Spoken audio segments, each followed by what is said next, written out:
Computerized Start is brought to you by my awesome patrons on Patreon, and by your tips and memberships on Ko-fi. These and other channel supporters make my live streams possible. You too can become a channel supporter with tiers starting at just $1. And as always, thank you for all your support, including sharing, chatting, liking, and subscribing. Now roll that famous logo animation!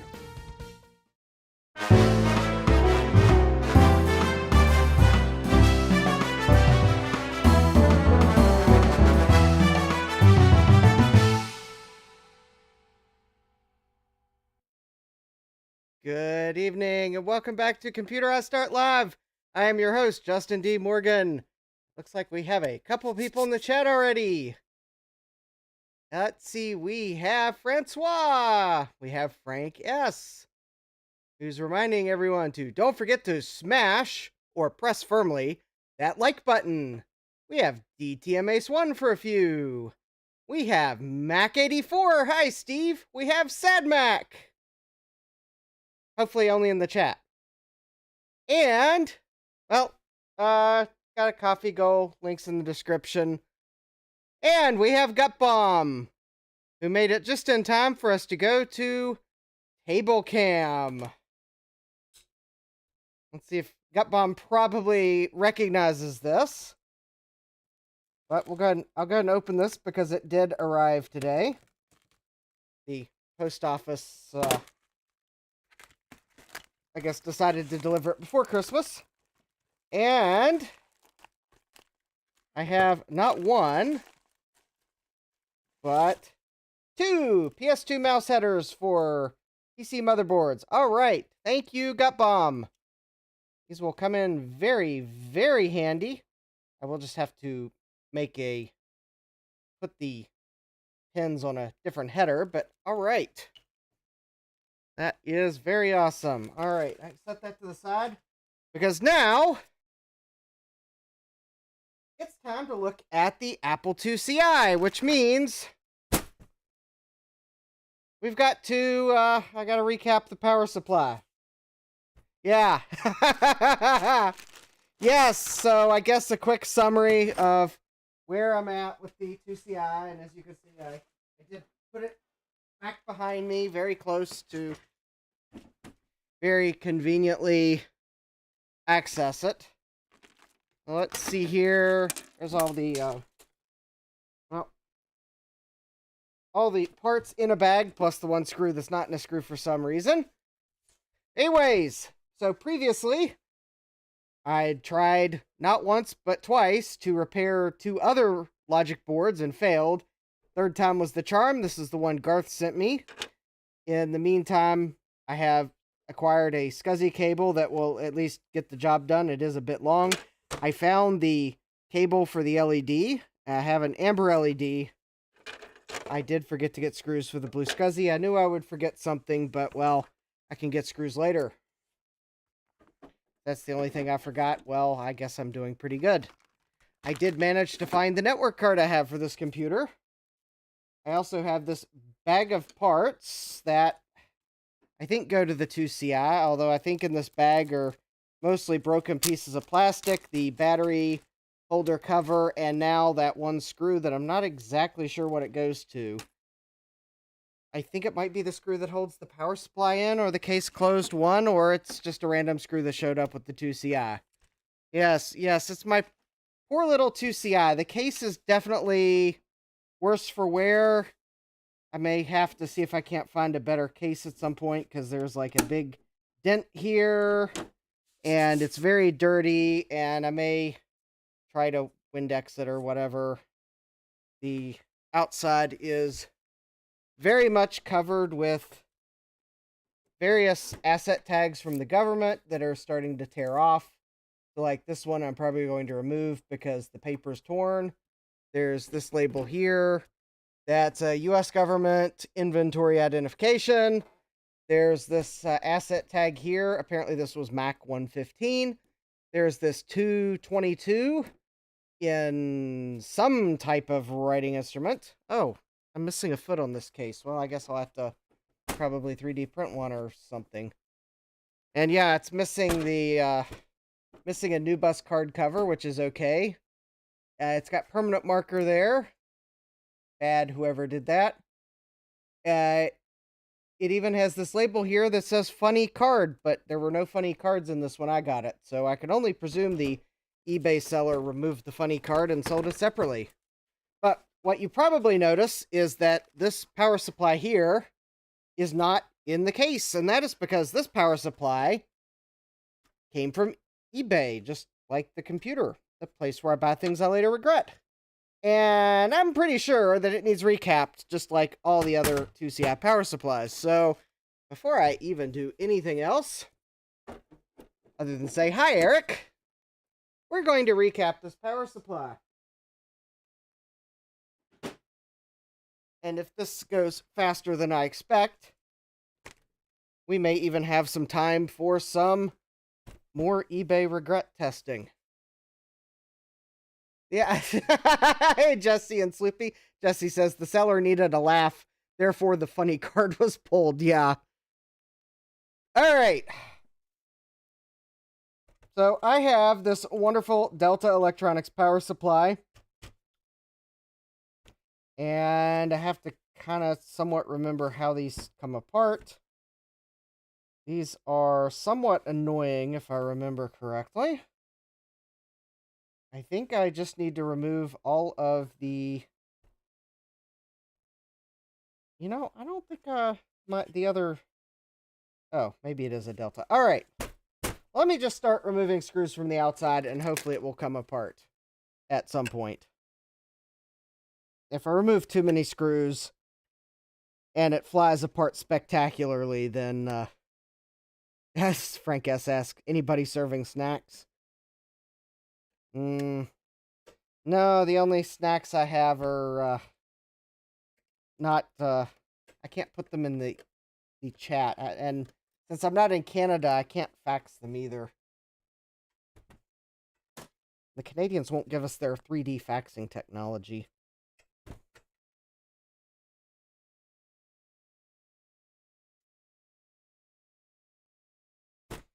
They're probably just secretly laughing in some room. Haha, the Americans think we actually have 3D faxing in Canada and how we've fooled them.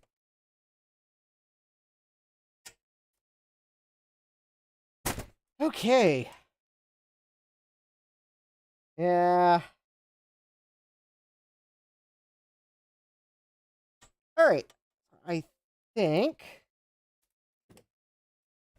with those 4 screws removed, the cover...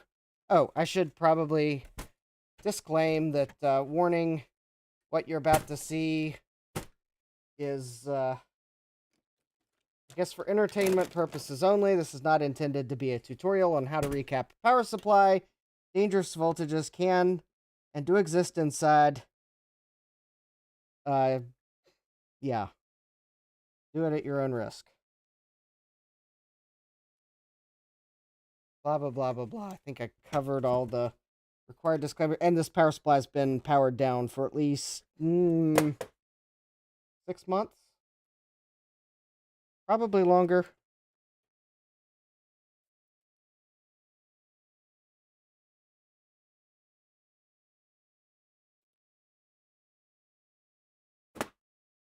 All right. Oh, that's... Okay, so to get these power supplies apart, you take the screws out. You also have to push this connector through, I believe. They made it... I think they made these power supplies to like, make sure that you would never want to open it, even just out of sheer curiosity to see what was inside.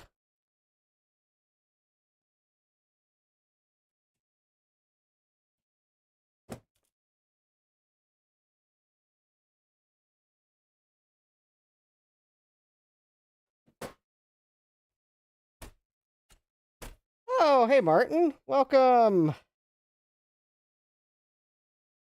All right.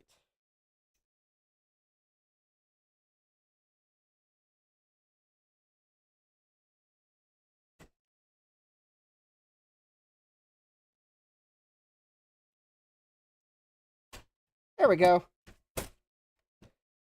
Oh, and then I guess I did forget the screw. Okay. All right. And now, ew, it's dusty inside. Yeah, that connector is always fun. That's why the eBay seller took the funny card. They didn't want me to have too much fun repairing this 2CI. Or something to go to when I finally got that connector loose. All right. Now, of course, if it wasn't bad enough that this power supply has 2 boards to deal with, technically it has 3 because there's a daughter card on the one board.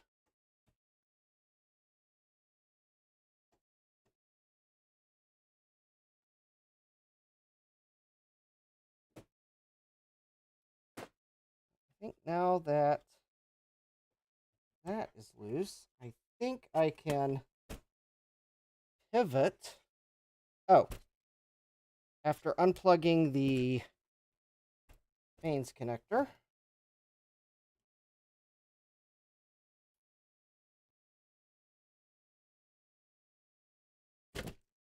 there we go. Ew, okay.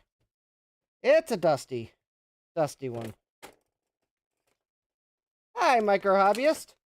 You arrived just in time for the dust to be revealed. All right, and we have our high quality fan that, if I can remember what I did with the spare Noctua fan I have somewhere, I will... Well, actually, I may just leave that fan in.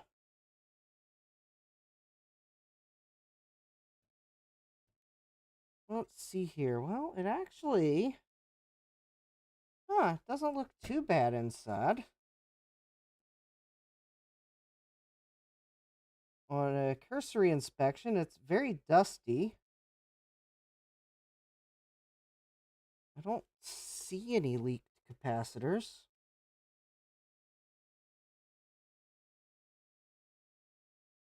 Well, I guess let me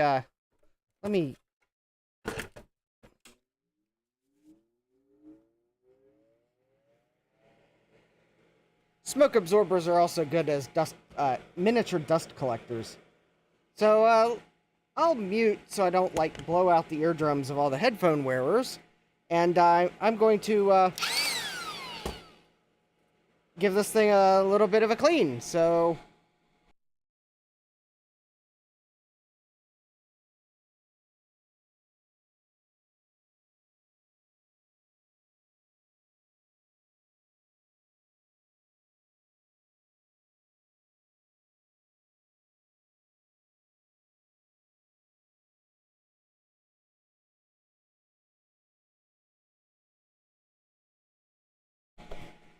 I should have had Not Micro do that a couple weeks ago.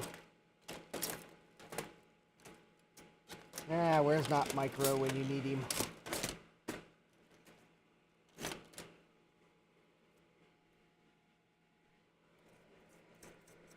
Alright, so let's see if I can't get a little more of this dust away. Because actually, if I don't see any signs of leaked capacitors, maybe I should test this first.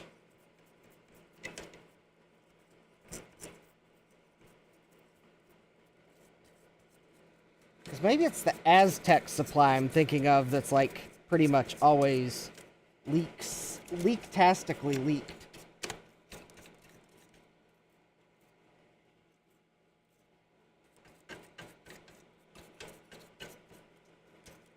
Maybe Steve will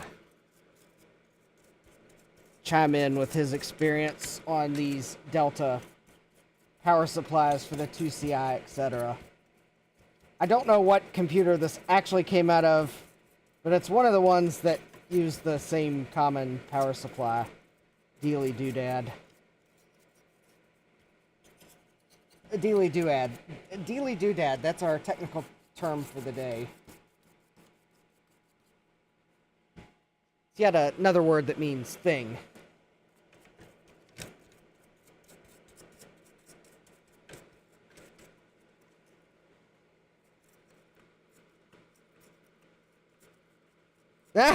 Steve says I've never bothered opening them.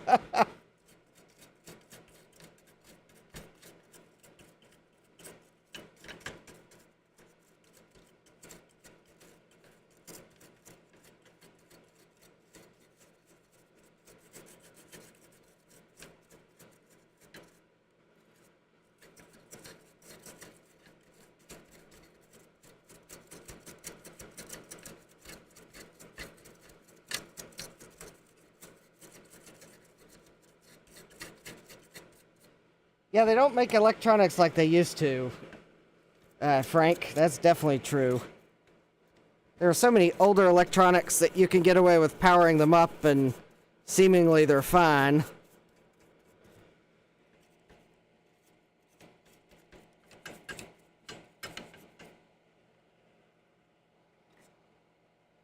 Yeah, I'm looking at this board and I don't see any leaked capacitors. However, that's not to say that if I power this up, that one of these capacitors isn't going to start leaking on me. Steve says, I rely on having like a half dozen 2CI, 2CX, Centrus 650 systems and just swap the working PSU between them. Life hack! Yes, that would be a Steve hack. Also, another Steve hack would be, it's not an image writer you're bringing into the house, it's a marine-grade ballast for the boat that you've suddenly decided you're going to build.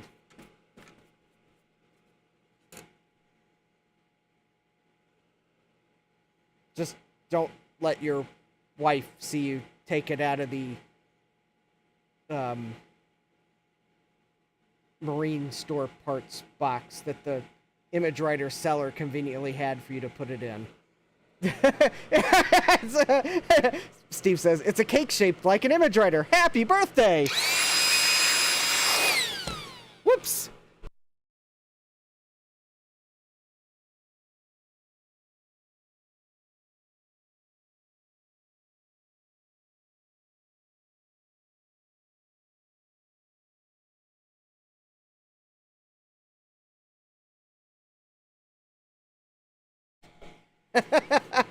Sad Max says printer cake.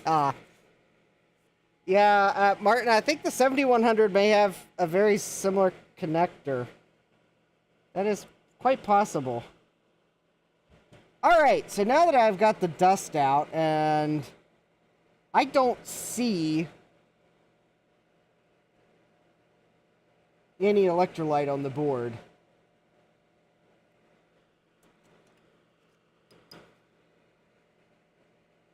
So I'm just going to take a flashlight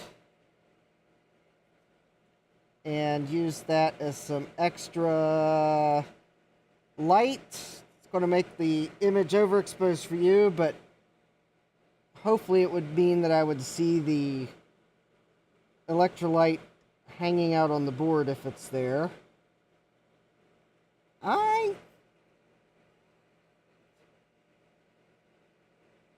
Oh, this power supply might actually be okay.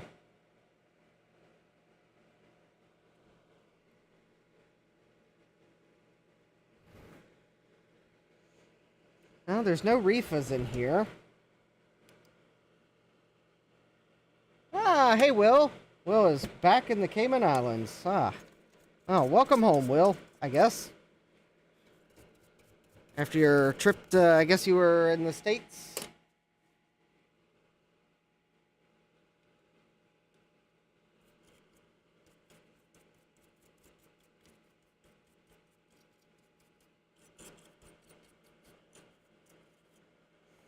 I'm still trying to decide whether I feel lucky or whether maybe I should recap it anyways, because I don't remember, now that I think about it, I don't remember what the seller said about the condition of this power supply.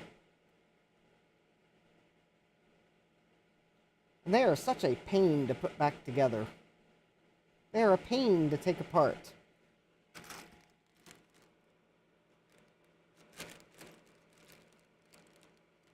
Because I have this recap kit right here, all ready to go.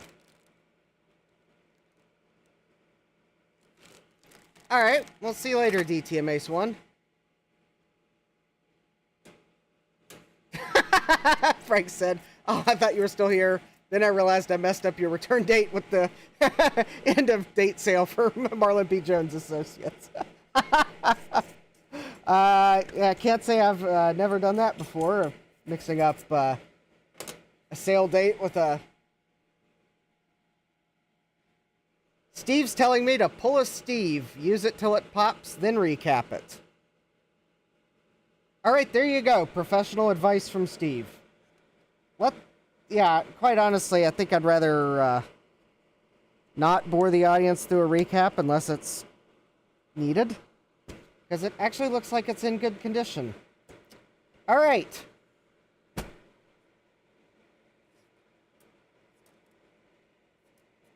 If this works, well, great. We'll get to the protoweb sooner. And if it doesn't work, well, we'll get to recapping sooner. I guess these aren't... They're not too bad to take apart if you haven't completely taken it... Or, they're not too bad to put back together if you haven't completely taken it apart, so... Yeah, well, yeah, I'm going to close... Yeah, I'm not going to test it open-faced. Open-faced sandwiches? Good. Open-faced power supply testing? Yeah, not good.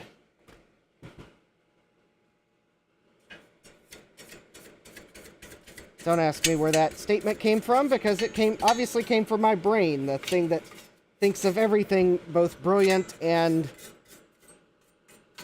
completely silly in hindsight.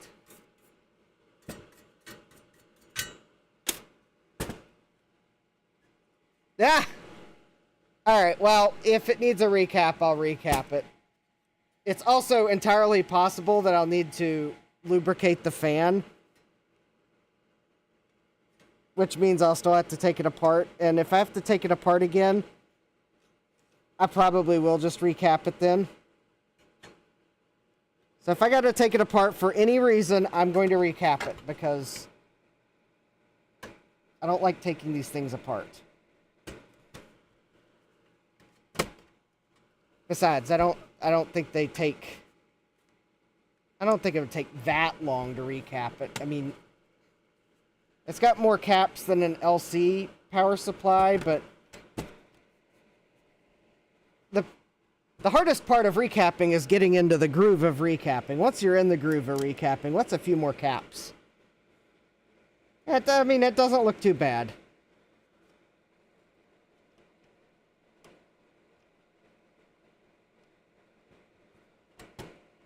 The worst part of it is probably the fan.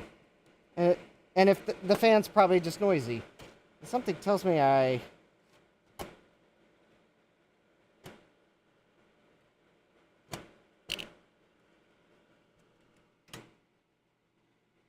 Alright.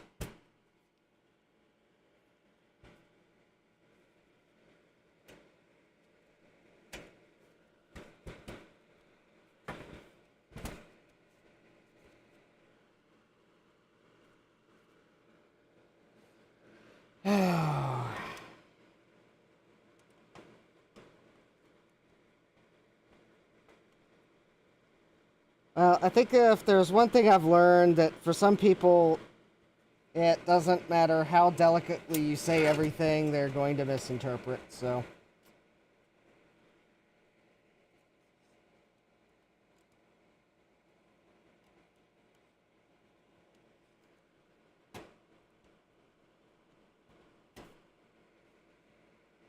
Doesn't matter.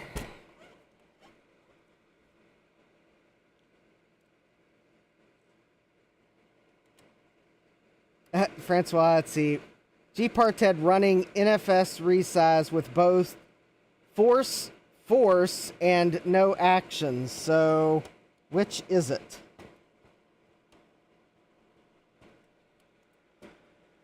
Well, if I was the one writing Gparted, I would make no action take precedence.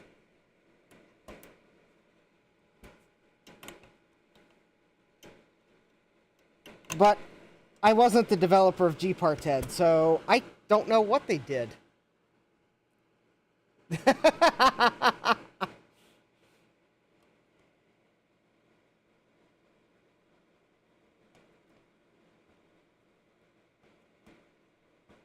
Actually, quite honestly, probably if I wrote it, if you gave, probably, truth be told, if you gave it both force and no action, I would probably just return an error that that would probably be like one of the very few sets of instructions that I'd flag as an error because they're contradictory.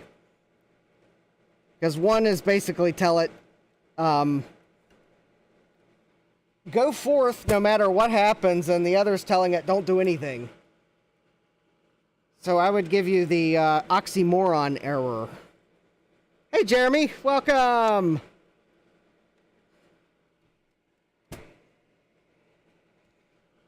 And then first day after me releasing the software with that error message, that would be printed out, the oxymoron error. I would have a user calling me up asking me why I am calling them a moron. So maybe I should call it something else.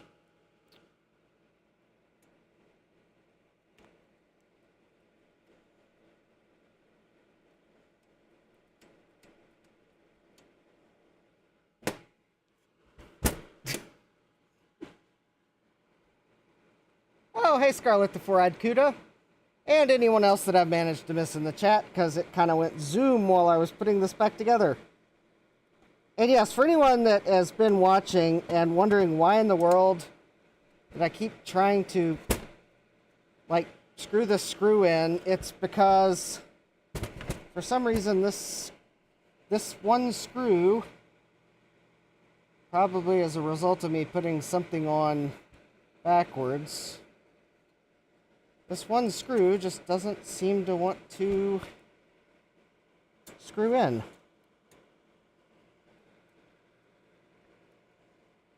I don't know that it's strictly necessary.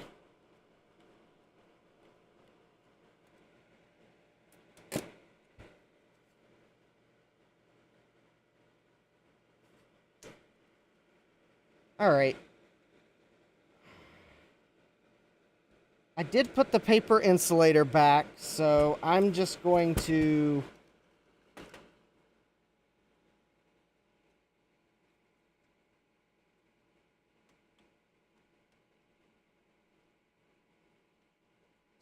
continue.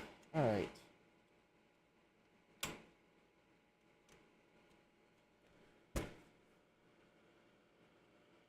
Well, that screw goes here, and I can't get it to thread in for some reason. It's like this piece is like slightly misaligned, and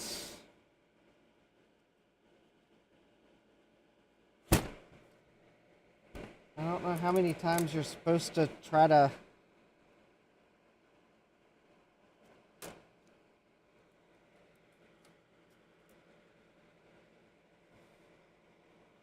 All right.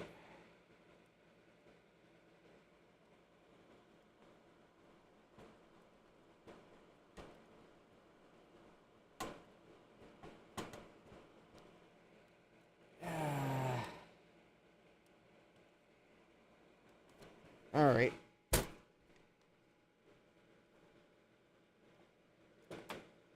Okay, fine. I'll deal with that screw later. I'm sure Apple deemed it important, but the paper insulator is back on it. Therefore, even though I did not get that screw in, nothing should be able to short.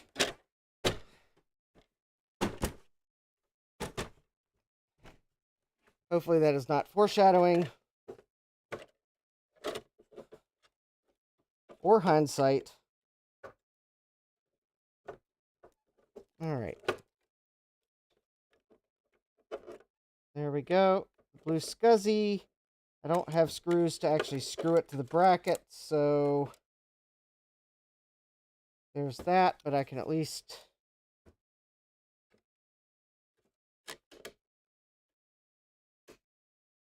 Oh, yeah. All right, so it'll kind of go something like that, and I've got the bracket to hold it in there too. It's upstairs somewhere. All right, power supply should go in. Just plug in right like that. There we go. Everything lines up on the back. All right, let's see here. Let's see here. Power supply power. Okay. So far, so good. Monitor. Monitor. Oh, that's because the the power cord is not active. Okay. That would be why nothing's potentially happened yet. All right. The Apple design keyboard that looks better than it looks better than its key feel. I think a jelly donut might have a better key feel. All right, 3, 2, 1. All right. The power supply has electricity. The band is not playing Stars and Stripes Forever just yet, so no emergency is happening. I am trying to decide which Mac I'm going to steal a SD card from.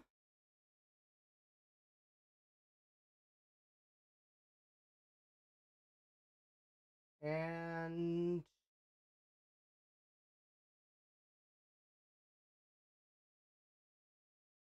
guess I'll steal it from the Performa 600.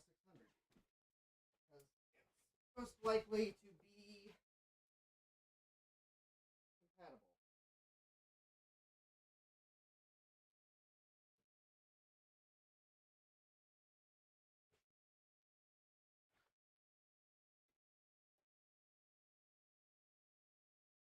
All right. Guess let's go for this. Oh, let me zoom out in case the fireworks start after I push the power button. All right.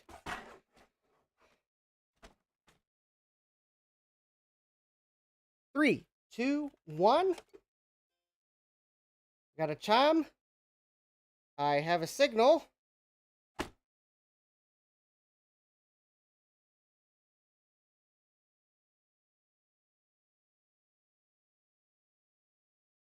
K-Mac, I don't have a Raminator, so I can't Raminator boot it. We will have to just do it the old-fashioned way of Blue SCSI.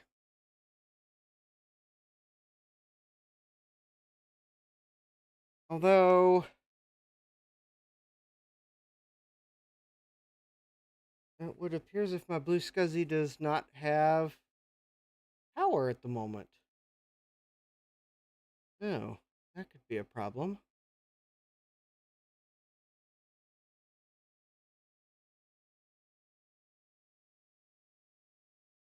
I'll switch the monitor view just as soon as it actually draws something on the screen. That was to maximize time in case the magic smoke was slightly delayed. I think there is a battery in here. However, the Blue SCSI is not booting.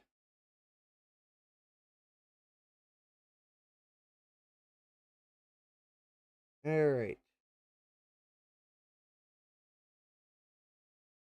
Well, that's annoying. All right. Well, power off.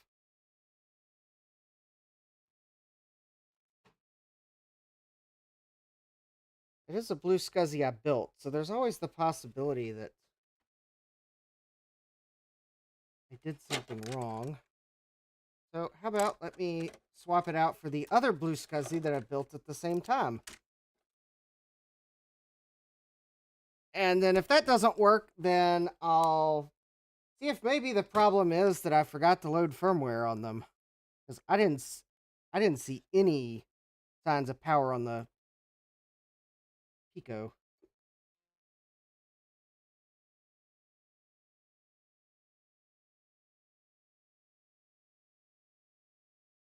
Oh, I see the problem. Ah, I see the problem.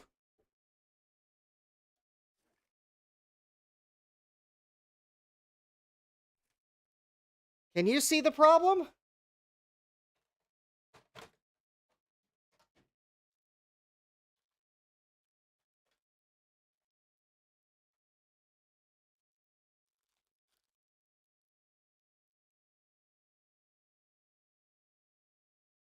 Yeah, let's see.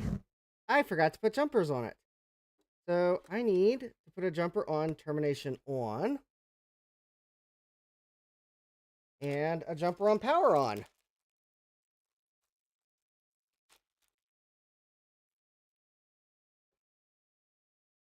course, that also might mean, did I actually load firmware on them? Well, we will see in a moment. Oh, there we go.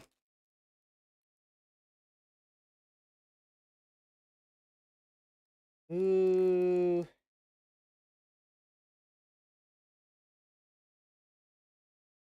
I thought the Pico was supposed to blink. Is it plugged in? Yes, it is plugged in.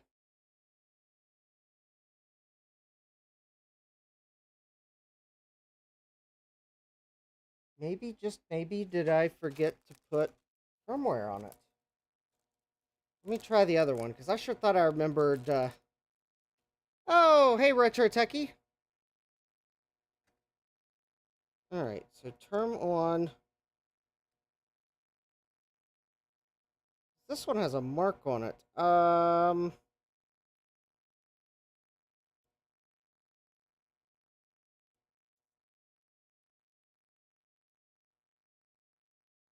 Oh, but I built it because it's not for commercial sale. Okay, so maybe.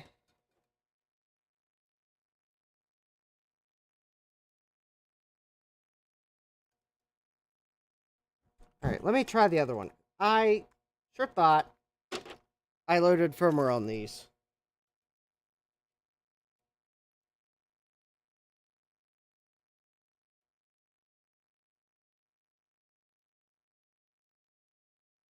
That could be entirely incorrect, but.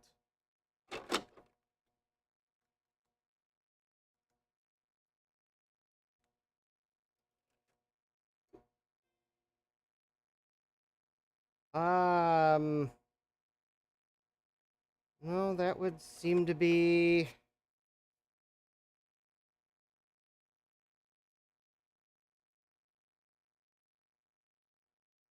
I bet I didn't load firmware on these.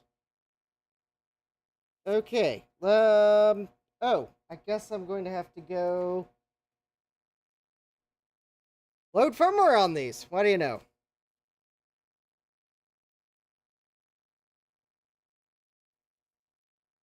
Because I don't have a. Correction. I do have a micro USB cable down here, but it is currently powering the Pac-Man thing that is right there. Also, that is a really weird blinking blue light. Oh, okay. It's not blinking in real life. Okay, so what am I going to go do? I am going to go upstairs and load firmware on both of these Blue SCSIs because something tells me that I never loaded firmware on them, and I don't think I've got a micro USB cable down here. It's just one of the many parts that maybe I need for December. So, hold please. I'm going to go upstairs. I'm going to go load firmware. And I'll be right back. So, be cool in the chat, and I will be back in a few moments.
All right, is that better? Can you hear me now?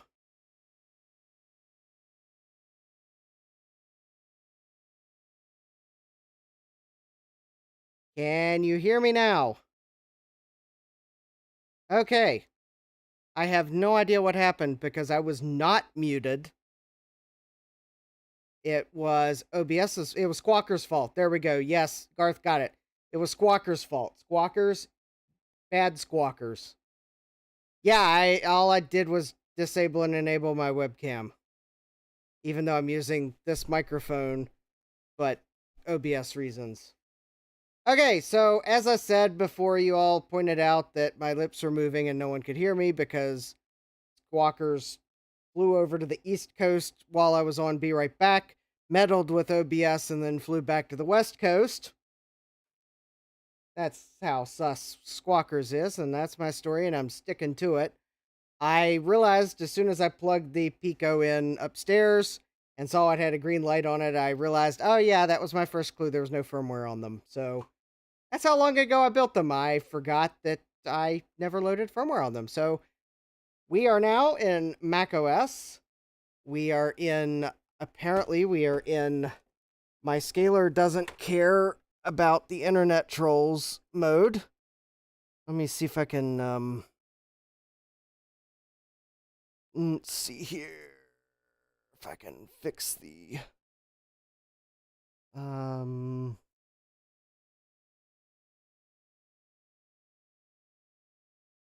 there we go.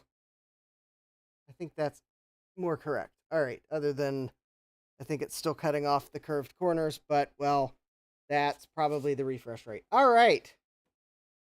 So I have, let's see here. Yep. All right, we're running, oh, this is system 761. Okay. Well, I guess that's fine. Garth says Squawkers did nothing wrong. Oh, by the way, welcome, Garth. And Sorcerer Stan, welcome. Make sure I said hi to everyone that joined while I was upstairs. And if I missed you, well, you can point that out in the chat. All right. I guess we'll go with the System 761. Just for sake of convenience. I am trying to find the external Blue SCSI that is on my desks, on my workbench somewhere, and it's got a micro SD card on it that's got this wonderful image Garth put together, and I'm fairly sure that image has Netscape Navigator on it. And I've probably left the Blue SCSI plugged into something. Or not. Nope. Alright, I will,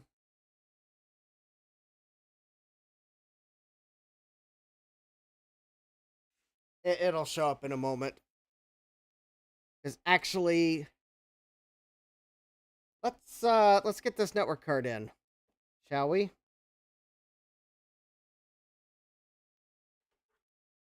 All right. So this is a new old stock Asante network card that I believe I got from Tech by Androda. So I will note that it's still in the bag. It is still sealed, although the label is tearing. But this is factory sealed. But not anymore. Alright, I'm gonna, no, doesn't smell like new electronics. Anyways, here we go. We've got the new bus network card. It has RJ45. It has AUI. And it has coax. And I am just going to put this card into slot D for danger. Actually, I'm going to put it in that slot because the slot cover is already removed on that slot, so that makes the most sense. All right, now that I've put that card in, I power the system back up, and, well, nothing bad has happened so far. BNC crimp cable time. No. I will probably have to go back upstairs and grab my managed switch that is on my desk upstairs, because otherwise I will not be able to plug this card into the switch down here, because this card will not auto-negotiate with a gigabit switch. Unless I happen to have like a old 10100. Actually, you know, I might have an old 10100 hub down here now that I think about it. And you all are probably thinking, well, why don't you just use the wonderful new Blue SCSI Wi-Fi ability? And to that, I'll, well, have to admit that I don't have any Picos with Wi-Fi on them. So I don't have any Blue SCSIs with Wi-Fi capability. And besides, we didn't have that back in 1998 when I registered my domain name.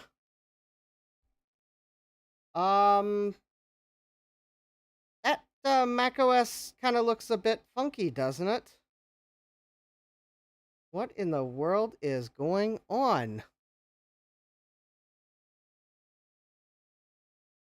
Is that my scaler? Or is that the Mac? Is this new bus card, like, defective? I don't know if that came across on the stream, but something was going on with the macOS logo on boot.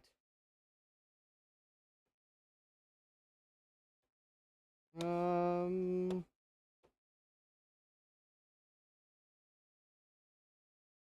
256 colors, alright. This doesn't by chance, like, have,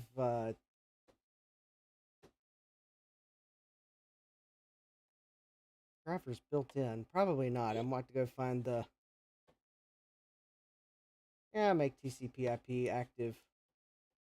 Connect by Ethernet. Yeah, using DHCP server. Alright. Save. Did it by chance?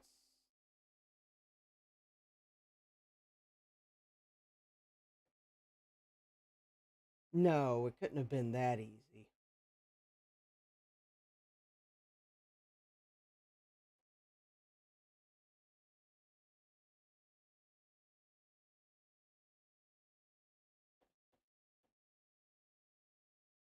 I don't believe one bit that I don't have to install drivers for that card.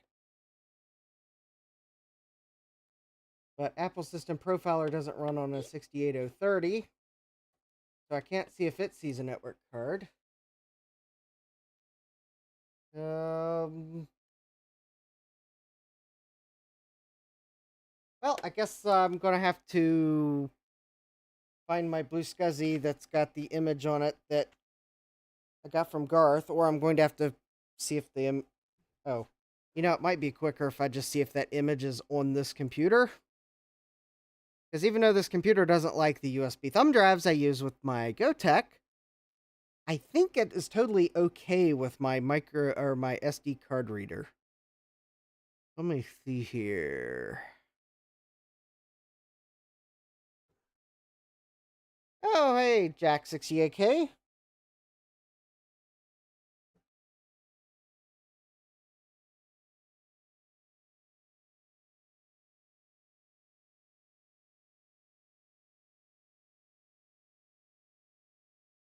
March 23rd?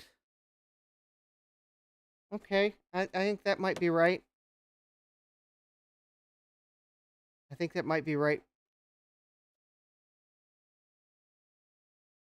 Is this the 2CI that is weird in monochrome? Yes, it is the one that's weird in monochrome, and I wish I am totally stumped as to why it's weird in monochrome. If I had a utility that could read the ROMs off of it, I would read them and compare them with the known images online.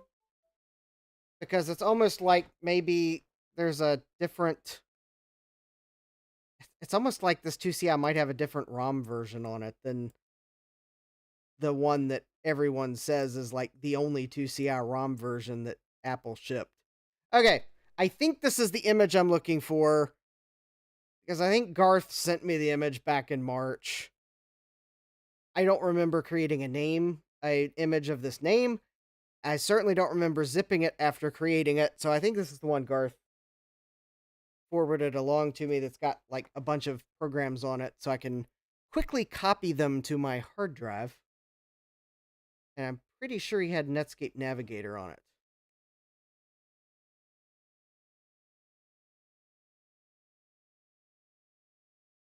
Yeah, I think that's the. Yep, Jack, I think that's the link.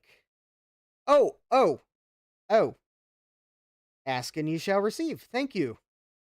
It will take me a moment to actually get it onto this computer, but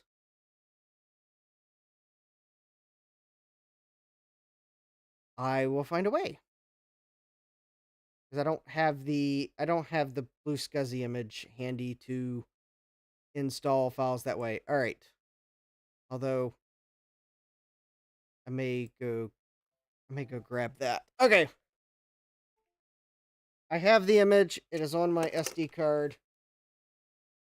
Hopefully we'll be able to get Netscape Navigator installed. And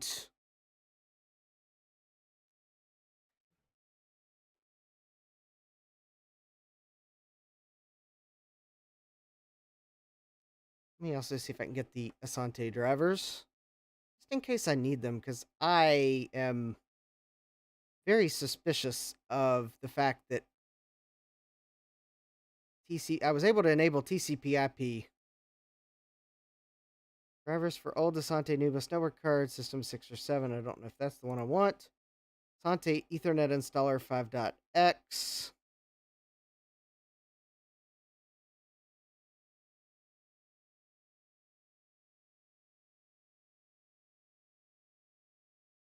That seems kind of old for system.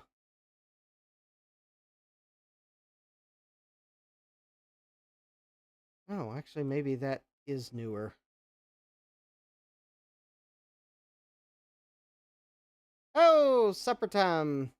Well, good night, Garth. Yeah, I don't know why that macOS logo looks like that. It could be a phase problem with my scaler. That is like just completely weird. It seems to have happened when I put the network card in.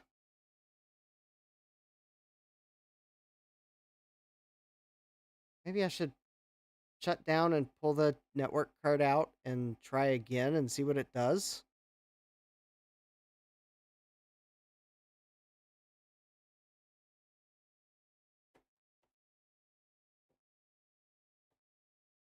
All right, well, at least I got apps and games. Let me go ahead and do this. Let's see here. Installers and stuff. What do we got here? I wonder if the.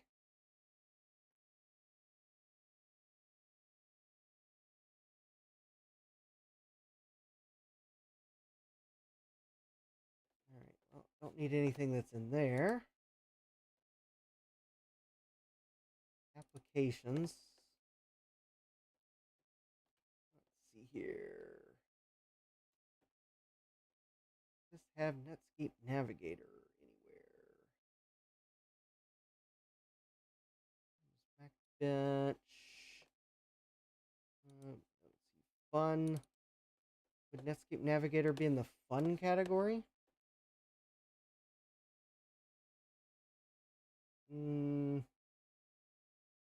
Probably not.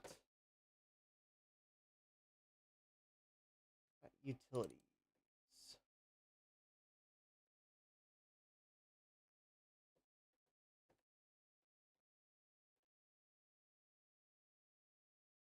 Oh. Oh. No web browsers at all.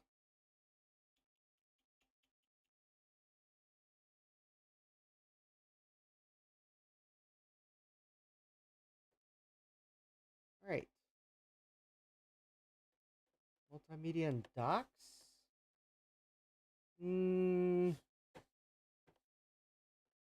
Nope. All right. Did I overlook it?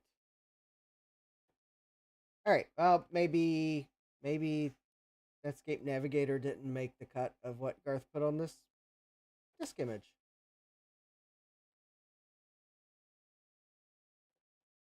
Or I've overlooked the directory that it's actually buried in. Let's see here. There's where actually it doesn't have to be Netscape Navigator. I'll start with any web browser.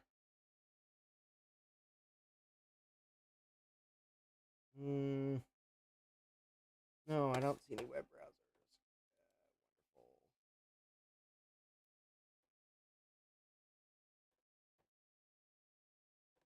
Wonderful. Nope. Oh, sorry. No wonder no one was commenting about the weird thing it was doing. I need to. I don't know. I need to put a button on my bench to help me make the switch quicker. Yeah, you were supposed to see me trying to find a Netscape Navigator installer on this disk image, and there's not one. So, well, at least I got disk copy on it. Oh. Okay. Okay, let's let me restart it. That way you can see the weird thing it's doing on startup. And while it does that, I will see if I can't get the Netscape installer and also the Blue SCSI image. I'm trying to remember Netscape Navigator. Trying to remember what version would have been out in December of '98.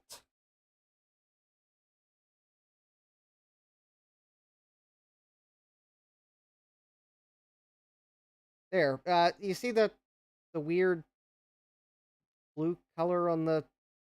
Yeah, that's the weird thing it's doing.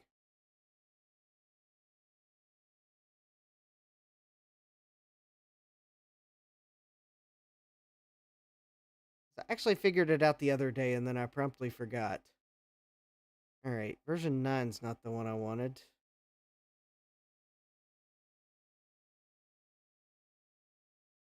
So back in '98, we would have been using. Oh, Netscape Navigator or Communicator 4.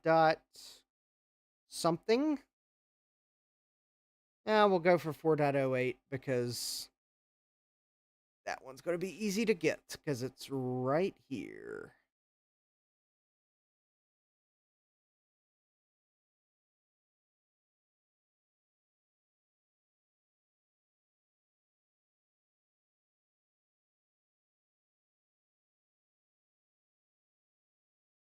Excellent. All right, I got Netscape Navigator 4.08.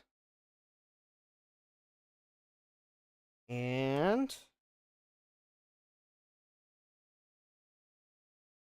all right, let me pull the network card out and see if that funny thing goes away. For lack of a better term. Kind of weird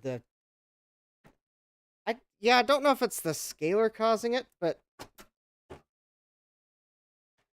I didn't think it was doing it with the network card remove or install or not installed, so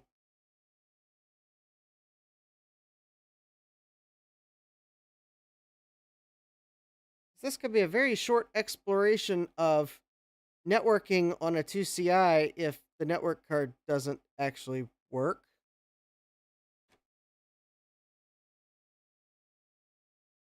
All right, while it boots, I'm trying to download the image to do the file transfer.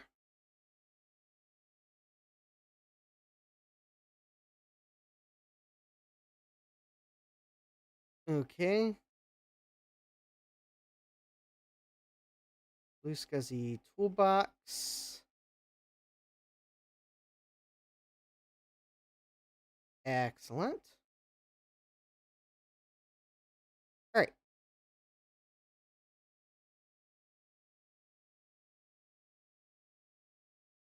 Gutbomb said it was doing it before the network card. Okay. I just didn't see it. Oh, it's the Asante something or other. Asante MC3NB ST Nick V Rev G. All right, apparently it was doing it beforehand, which is really weird. It's probably my scaler then.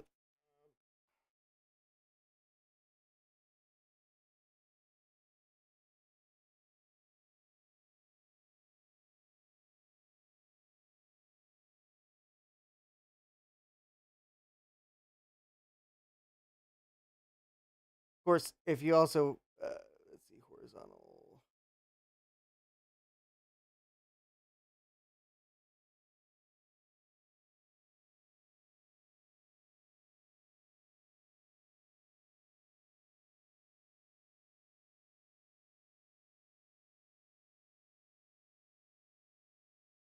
All right, let me see if I can make it go away.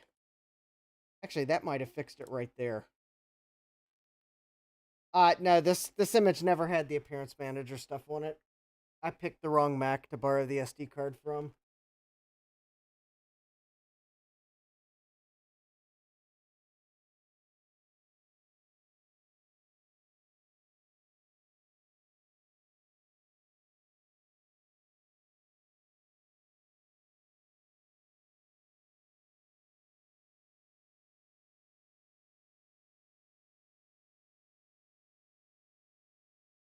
That is really weird.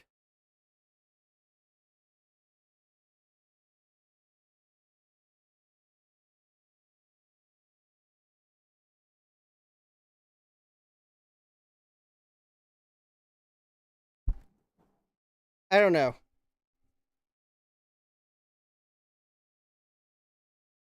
Yeah, the scaler seems to be doing a good job other than that.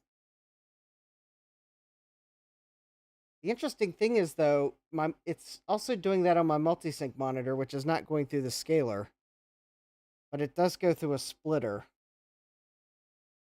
It could be the it could be this 2CI. Not the scalar phase would change the pattern some. Yeah, you're right. I don't know. Could be this 2CI.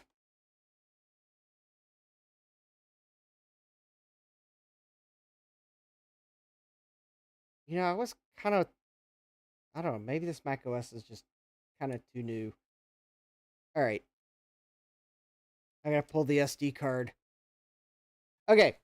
So, I have downloaded I've got the Blue SCSI toolbox. I've got Netscape Navigator, and at the moment, I don't have any drivers for the network card because I don't know which version's the best version.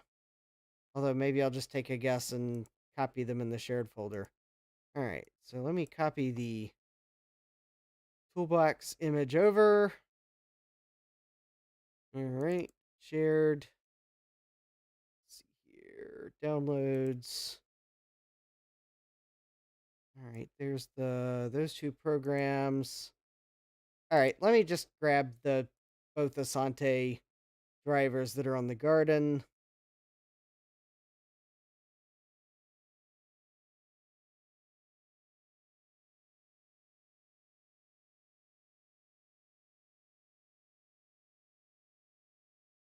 Let's see here, 51512, 554, 561. Here we go. Okay. And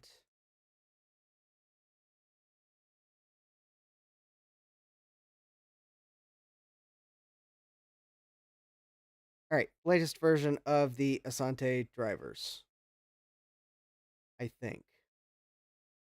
All right.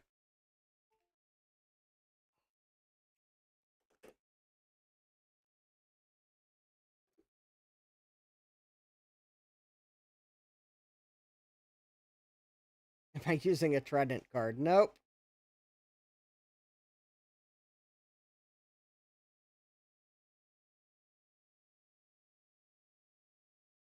Do I have a new bus card I could try? No, I do not. All of the new bus cards I had in my possession actually did not work.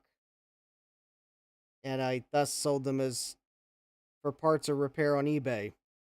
The only other two video cards I own that are new bus are not currently in my possession, so I have 0 cards I can try tonight.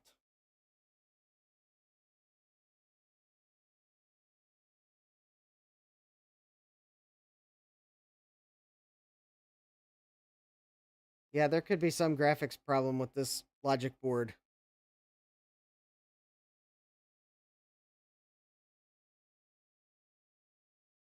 It is interesting how it's only that one color of blue doing it, though. That is kind of the really weird problem. Now, it's not the logic board caps, because I've recapped this logic board. Like, all the caps are new on the logic board. Now, of course, it could be the power supply caps.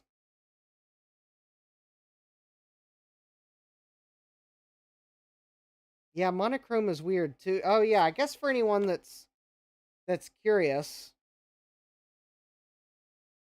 Here, I'll switch it to monochrome mode and show you what it does. Maybe someone on the... Maybe if Steve is still out there, maybe he can go, oh yeah, Justin, that's something they do. Or maybe Steve can tell us, no, Justin, I've never ever seen a 2CI do that. All right, so if I go to monochrome mode, oh, right there, you can kind of see it. It's like,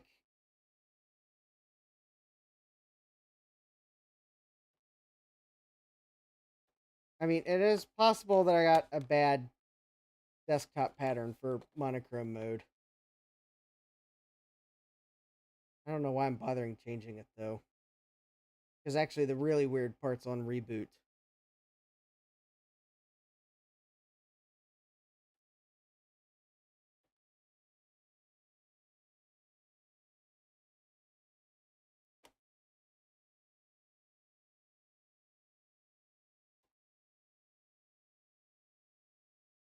Although it still kind of looks weird. Oh. Alright, anyways. Kind of the text is kind of weird. Anyways, here's the really weird part. Let me restart it. You'll see exactly what is weird.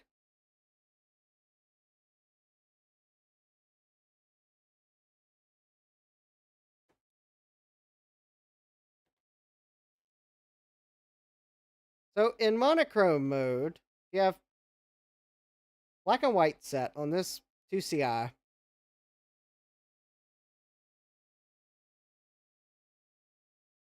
This is what it does.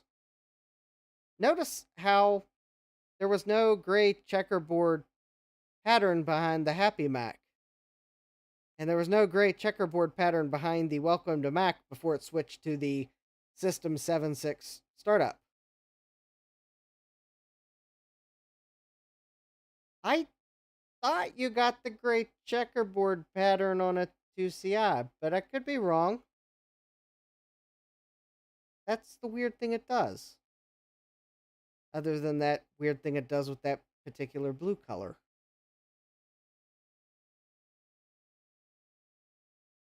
Yeah, once though, we go to control panels and we go to monitors.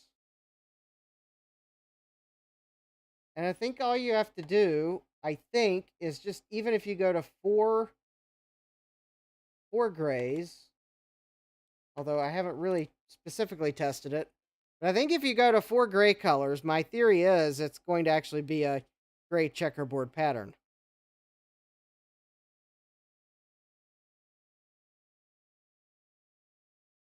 And it is.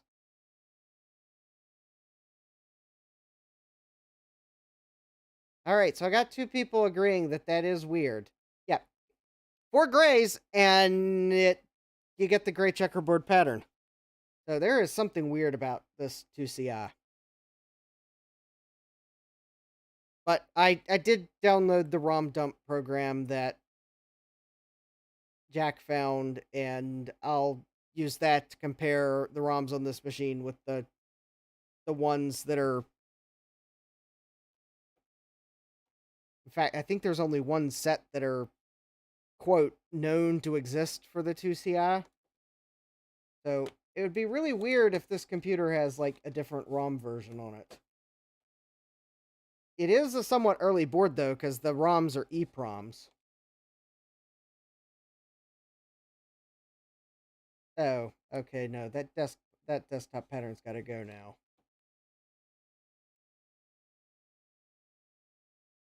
All right, let's see here.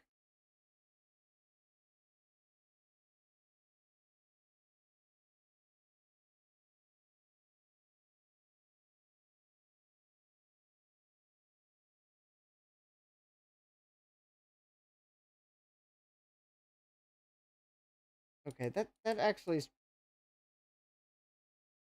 Oh, oh, look at that. Wow, did you know that Apple had an animated desktop for System 761? Yeah, it's like that one blue color is like shimmery. That is like really weird.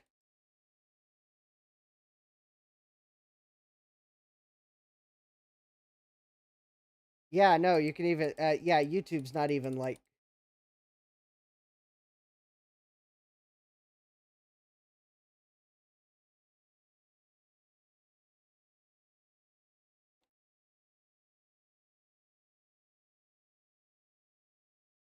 All right, we'll go with rubber bands.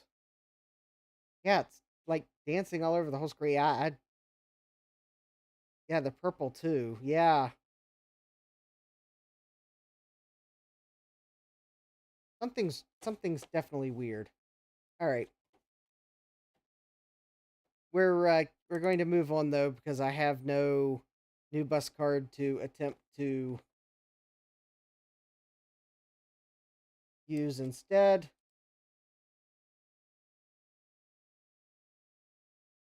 This is one of the cool benefits of using a Blue SCSI is the SD transfer utility. So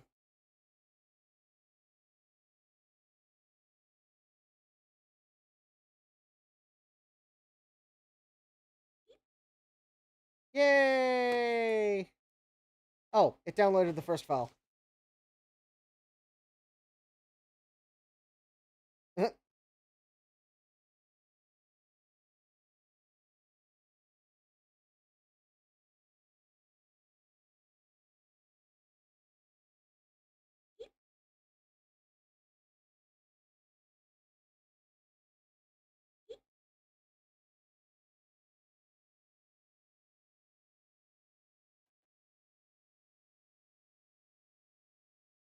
All right, there's our 3 files. Let's see here.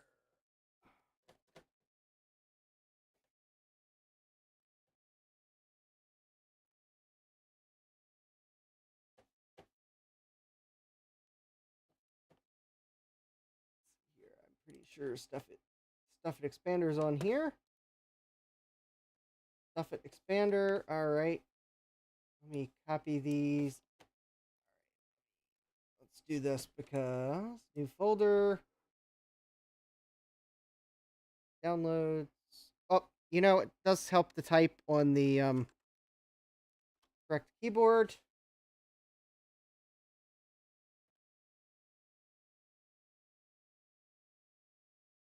And there we go.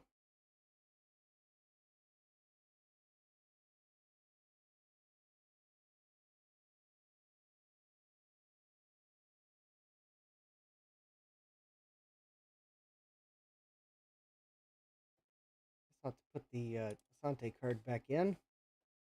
Oh, yeah. Oh, okay. About to say, I thought my multi-sync monitor had some stuck blue pixels, but it was something blue on the screen.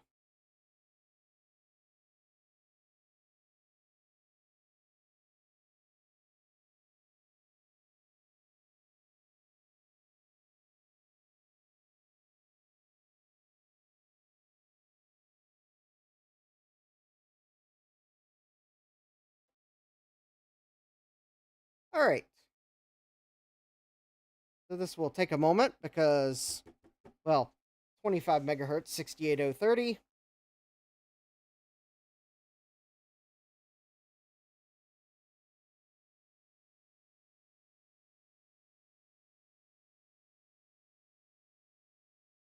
Amazon is still out of my protein shakes? Arg.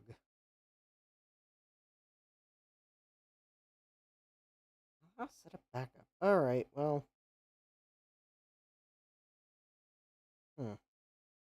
Ah, humbug, Amazon.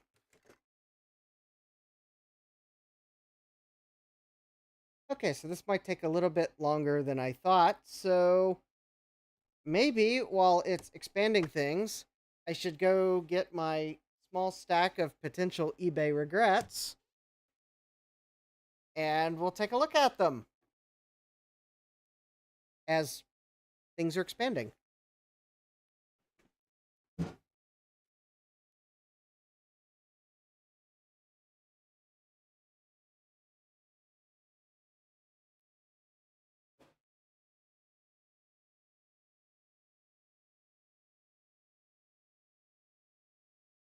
So, funny thing, I posted on Joe's Discord a question, and I haven't looked to see if anyone replied. I mentioned I had 3 things from eBay delivered today. How many regrets will I have?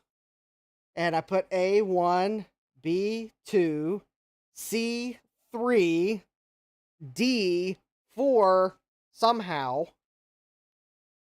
thinking that was a joke. Oh, hi, Bruce. Bruce, I might have to do something here in a moment as soon as it finishes unstuffing this to see what your opinion is, because I think you might have a little bit more experience with 2CIs than some of us. But, okay, to get back to my little poll I put in Joe's Discord chat. So I thought I only had 3 things out for delivery on eBay, so I put 4 as a joke.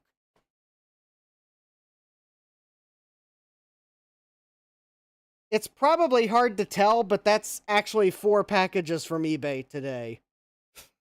And I thought I was joking when I said I'd have 4 regrets.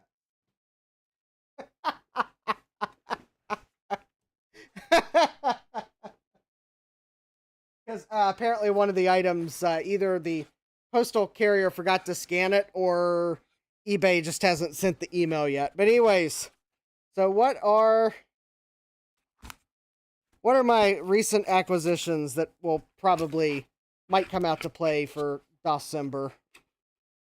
So I picked up a Mad Dog sound card because it was pretty cheap. This is supposedly DOS compatible. Oh, it looks like it has a little PCI header on it that's not populated. Interesting. It has the it did come with the quick setup guide and the driver disc, which I thought was kind of cool. And it didn't cost a lot. And it looks like whoever they had printed the instructions out too. So I got the instructions. Do I want a Mad Dog 52-speed CD-ROM drive to go with it? Yes! Yes, I do! I think I must have that. Alright, the second item, which might be the first regret because of how it was packaged. So this is a piece of cardboard folded over with masking tape or something to hold it closed. And, alright, let me see if I can't finish opening this. We're still unstuffing, so don't worry.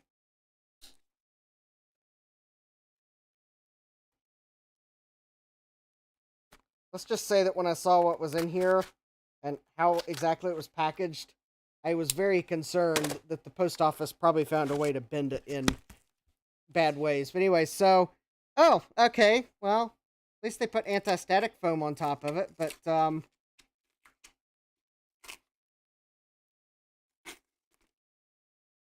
yeah, that's 12 gigabytes of DDR3 RAM. Yeah, just totally taped to cardboard.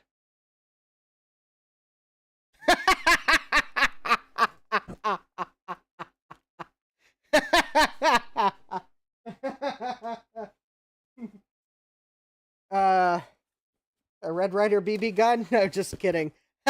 Yeah, no. That, yeah, Frank S. says that's an ominous start. Yeah. All right.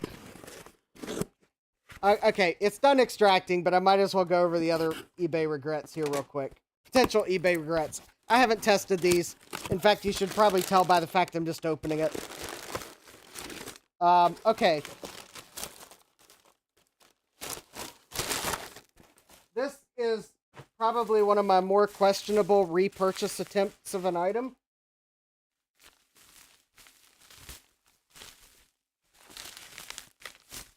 Because apparently the first one I bought, I didn't learn, so I bought another one. Oops, I did it again.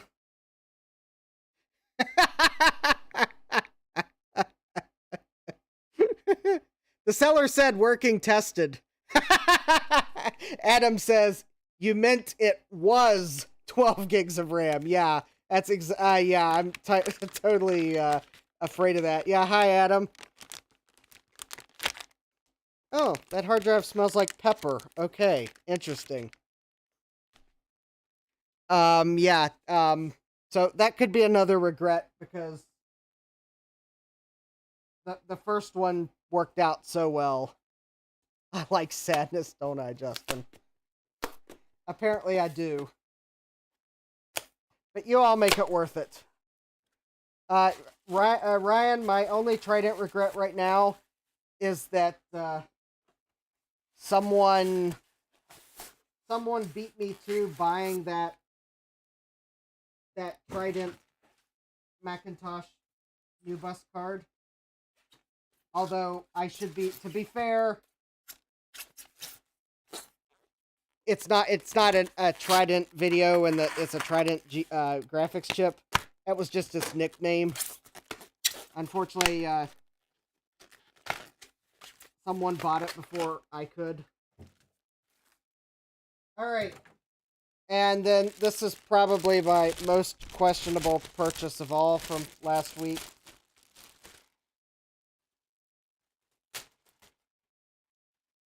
Especially because of course, now you're probably going to know why I bought what is probably formerly 12 gigs of RAM. But kind of ashamed I bought this, actually.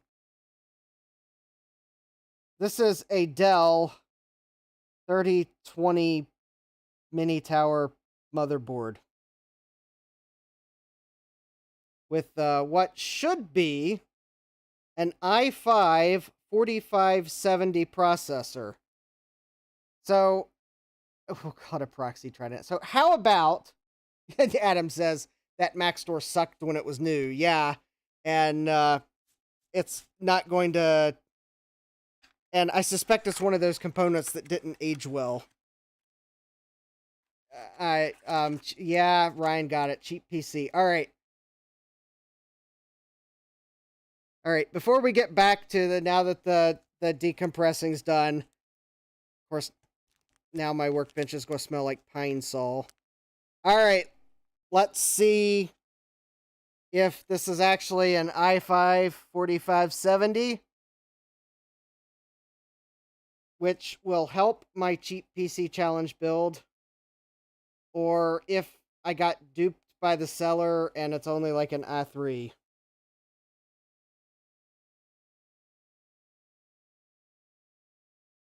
Which, actually, at this point, it would be too late to, like, do much.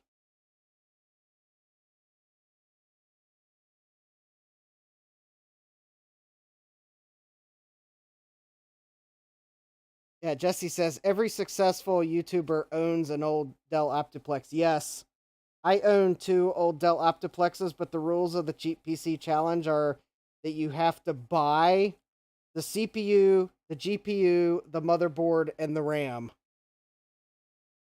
So, therefore, I spent bottom dollar and I bought this motherboard, and that is an i5 4570. There we go. All right, at least it's as described. Jesse says, I just threw out a bunch of computers with 4th Gen i5 processors. Ah, bummer. Because actually, after the competition's over, I wouldn't mind, I wouldn't mind actually beefing it up a little more, but... All right. So, coming soon. And we'll get back to the 2CI now that things are decompressed. Look forward to my official Cheap PC Challenge entry video. Now that I have, hopefully this will fix a problem I had with the last motherboard. Actually, it was a problem with the last processor. And hopefully that 12 gigabytes of RAM works. Got Bum says, you should have to factor in the cost of your failure purchases too, lol. Please don't give Tech Ambrosia any ideas. Actually, I should probably say Tech Ambrosia released her official entry video. I would recommend to go watch it. She did a good job on the video. I have to give her bonus points for the theme of her build. Because anytime you can theme a build and find most of the components to fit the theme, that very, very well done. She did, though, mention in the video that she's probably going to reconsider the bonus points for saving money for next year's competition. And it's quite possible that my entry is not going to help that decision. Because let's just say that Optiplex motherboard and processor, I think that was $10. The RAM was $6. Although I'm only going to be able to use 2 of the sticks, but I think I have to count the entire cost. So $6. And the GPU I'm going to try to use was $26. So... And what was the problem with the previous attempt? The problem was... Oh, hey, Thomas Armstrong. The problem was that AMD Phenom processors are awful. And it was throttling performance of my R9 390. All right.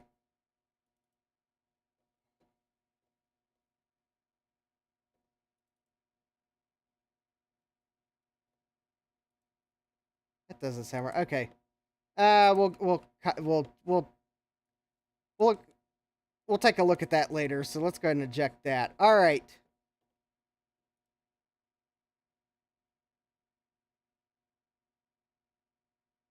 Ryan says, I have a room full of Optiplexes, but we don't talk about it. It's like Fight Club.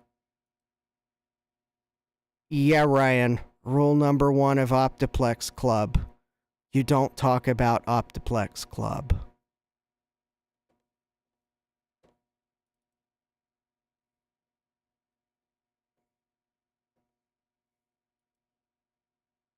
Ryan says our builds worked out to 62.80 Canadian per machine. So what's that in American dollars? Like, I could be in for some serious challenge, probably. Probably.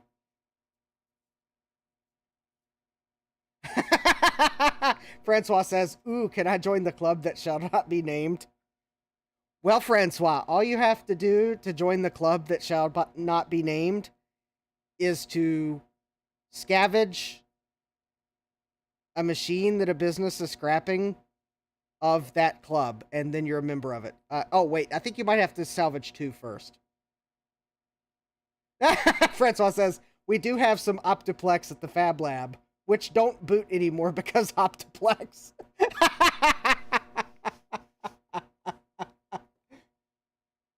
Fair enough. And I think I just unzipped this thing. I think I chose poorly into where to unzip this, so something tells me I should have probably not unzipped it to the root of my hard drive. $47.06 US dollars. Yeah, I could be in for some serious challenge here. Start here.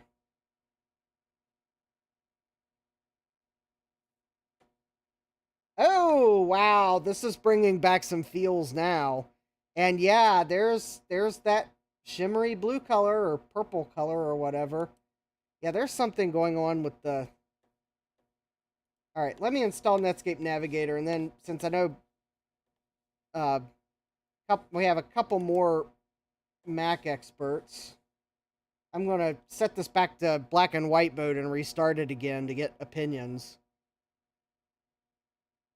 All right, easy install. Let me do a custom install because... Oh. Yeah, I don't need Stuff at Expander. I already have Stuff at Expander. Shockwave Flash plugin, Internet Config module. Okay. Oh, recommends you restart afterwards. Okay, whatever.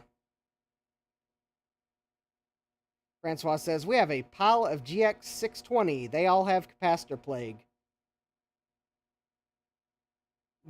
Well, not coming soon to a Doscember near you because I don't have capacitors to fix them. I think my uncle gave me 2 GX 620s. One of them is clogged up with cat hair. I'm pretty sure both of them are going to have capacitor plague once I look in them.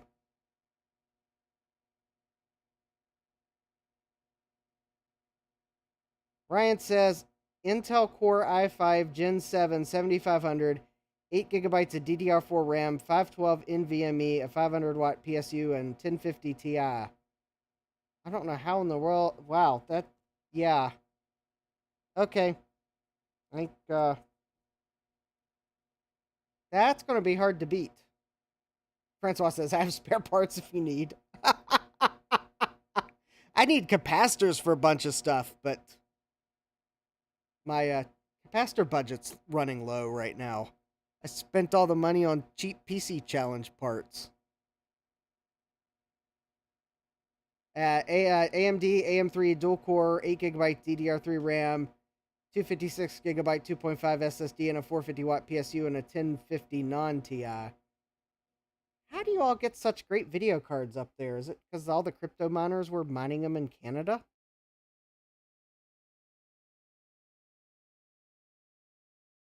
Maybe it's just because there's no real e-waste place around me, so I had to use eBay. There. Now you know why I buy so much stuff on eBay. It's because I don't have, like, an e-waste place I can go buy stuff at that's in a 15-minute radius of my house. Not even 30-minute radius of my house. I don't even think 60-minute radius of my house.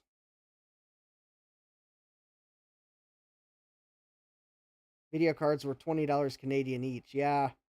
I spent $26 US for my R9 390. And that was like the cheapest I could find on eBay.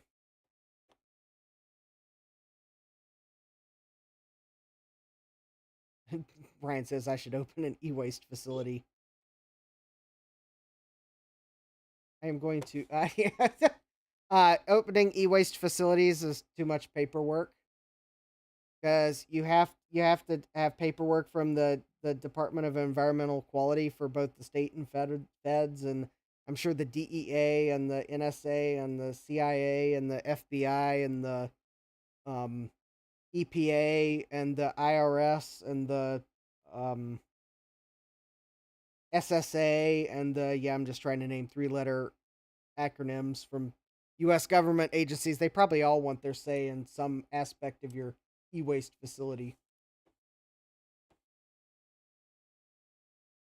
All right.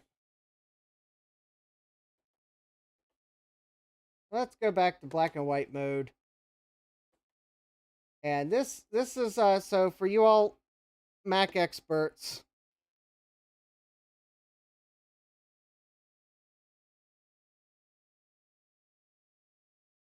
This is what my 2CI is doing. So pay careful attention when you see the Happy Mac.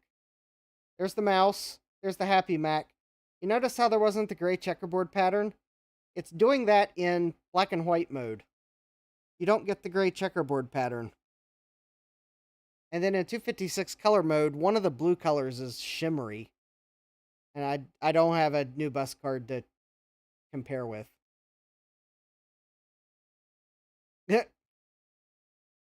Ryan says MI5, MI6, MI7. I'm sure they'd have their say too. Yeah, Jesse says the closest one in Wisconsin was in a small town called Ladysmith. That's a 3-hour drive one way. Yeah. Oh, why is it in black and white mode? I was demonstrating for the new folks what it does in black and white mode to try to figure out what in the world might be wrong with it. We're going back to color mode. So if you didn't catch that, just rewind a few minutes. Yeah, yeah, Bruce says something not right there. Yeah. I wish I could figure out what wasn't right. All right.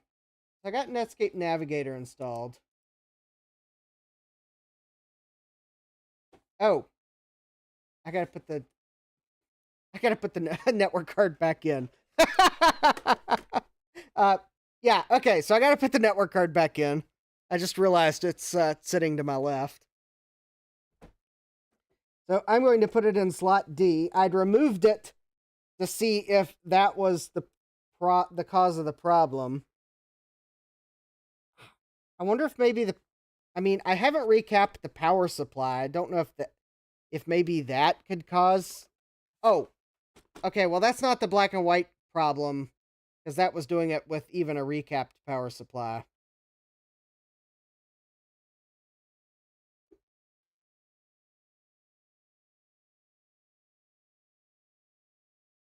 I don't know if that would cause the blue shimmery problem, or if maybe the video chip in this logic board is about to go.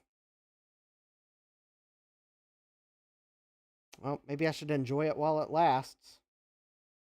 Oh, also, I don't think my...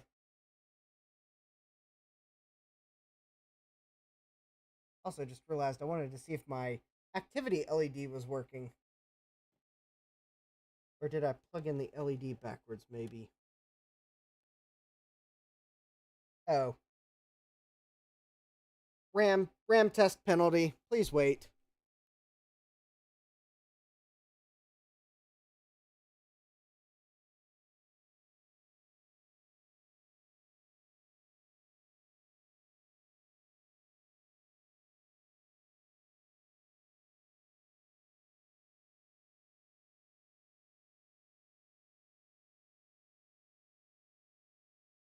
Oh, well, that LED is not very bright, but...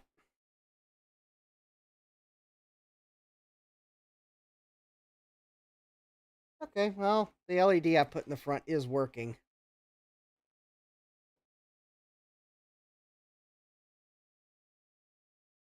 Yep, there's the blue shimmery.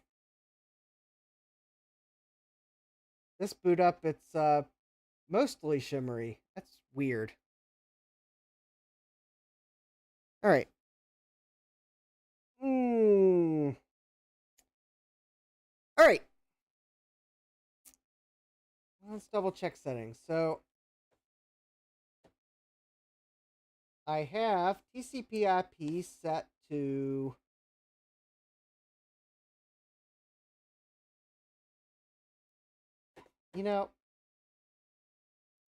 I highly suspect that I probably am going to need to install those network card drivers. Despite the fact that it seemingly is... Oh.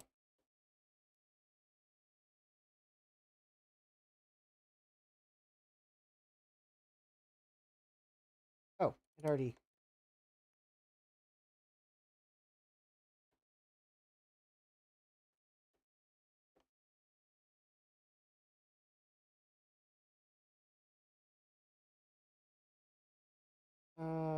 No, I don't want to do that. I don't want to create a disk. I just want to mount the disk.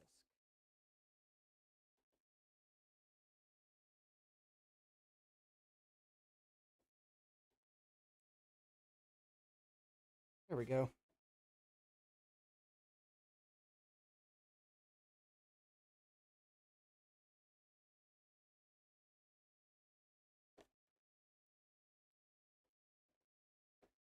Read me first. All right.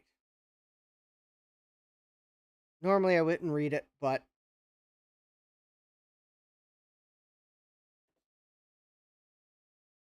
thank you for purchasing an Asante Ethernet product.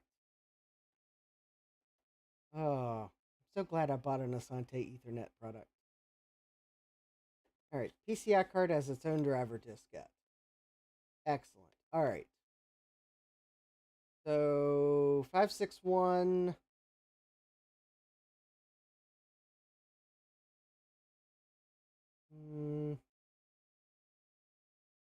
Approved installer for all new bus cards. Okay, that seems good.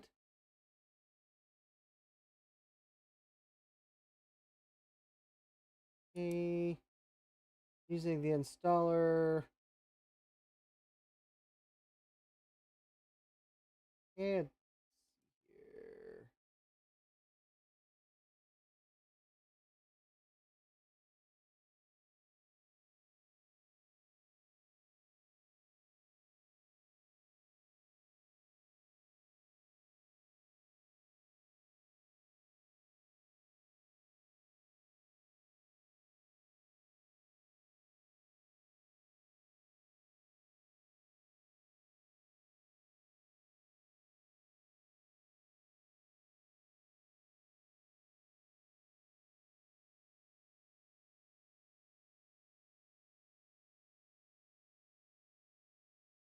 Okay, well, I guess we can let's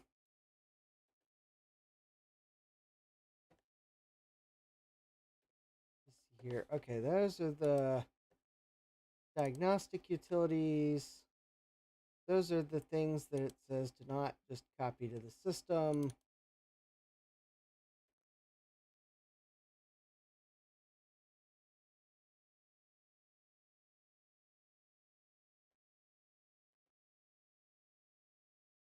Oh, and I should have booted with no extensions.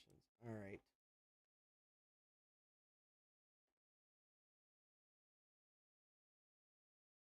Okay. Let me restart without extensions.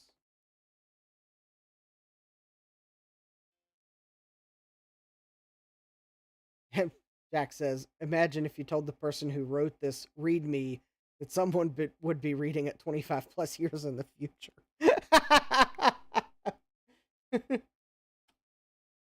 Yeah, I think they would probably think I was crazy.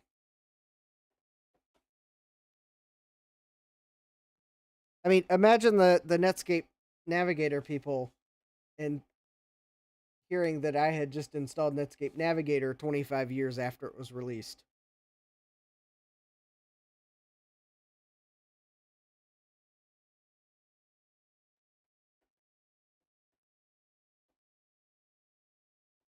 All right. So I'm going to go ahead and install the network card drivers for this network card because I suspect they're probably needed.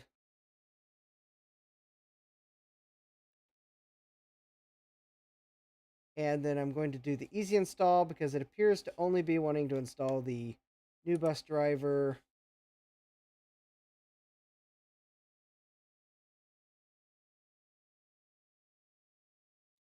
And the cool thing is that this SD card goes in a Mac that has new bus slot, so I am totally fine with having the new bus driver on this card because maybe I'll put the network. Maybe I'll get one of these Asante cards for that Mac too, if it works and if I can find another at a reasonable price.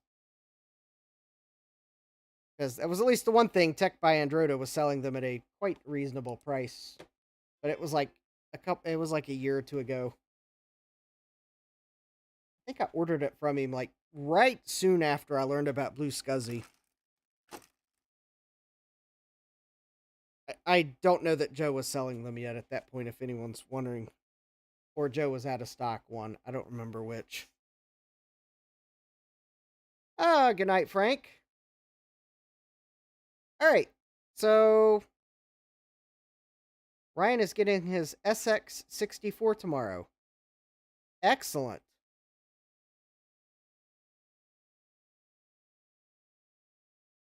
All right. I guess I'm going to need to go get my managed Ethernet switch.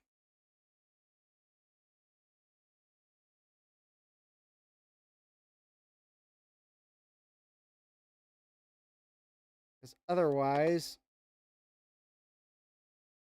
I'm not going to be able to plug in the internet. Although, before I do that, let me go ahead and launch Netscape Navigator and set up the ProtoWeb proxy while it's offline.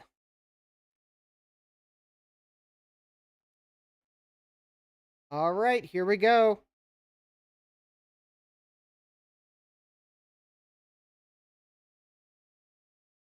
Ah, and that shimmery color is killing it.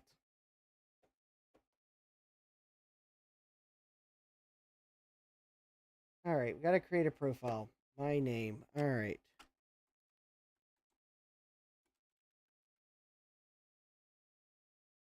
Does it really matter? There we go.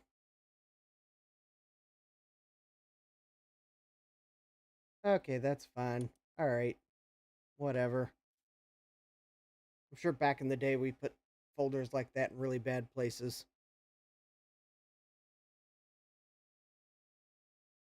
Yeah, that shimmery color is like.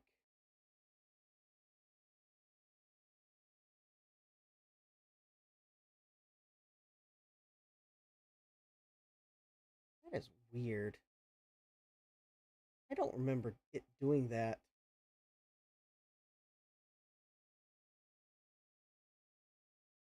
I mean, could the power supply need recapping cause that? Because that seems like an oddly specific issue for power supply capacitors to cause. Yeah, Francois says that artifact looks like a bad HDMI connector or something.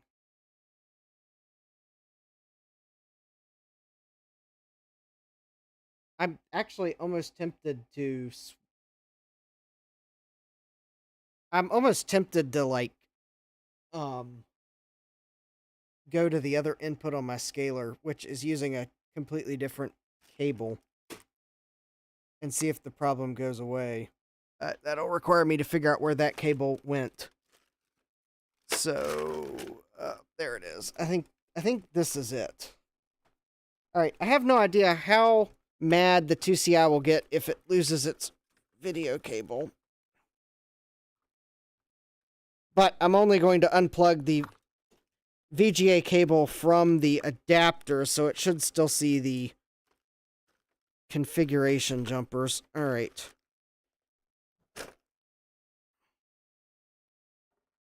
Okay. All right. Now I need to go to. Whoops. Let's see, it should be on. Oh. Um.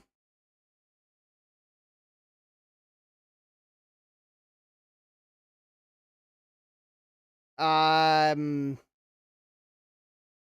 I'm trying to eliminate the splitter by just going to the other VGA input on the scaler, and apparently I just picked the wrong VGA cable. Or the 2CI becomes really unhappy when you. Oh, wait a minute. Oh, oh, okay. That would be the problem.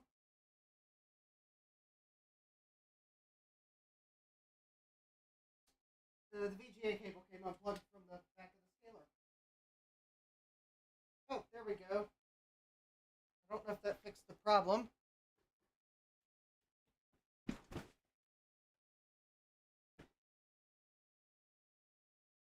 No, that did not fix the problem. Okay. That did not fix the problem. I see the help is right there.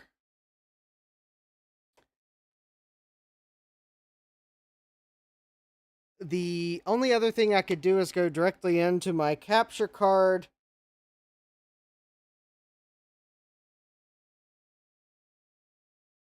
But that would require me to go steal cables from upstairs, probably.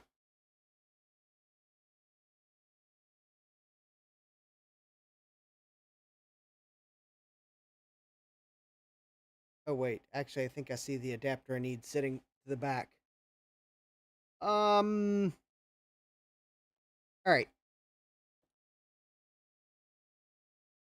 Preferences. Alright, I may... Oh. Yeah, that's, like, really weird. I'm tempted to go directly into the...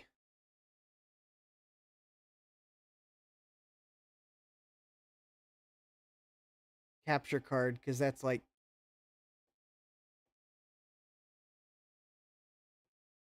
the best I can do to see if that stops it, because otherwise it is definitely the 2CI, not the scalar. Alright.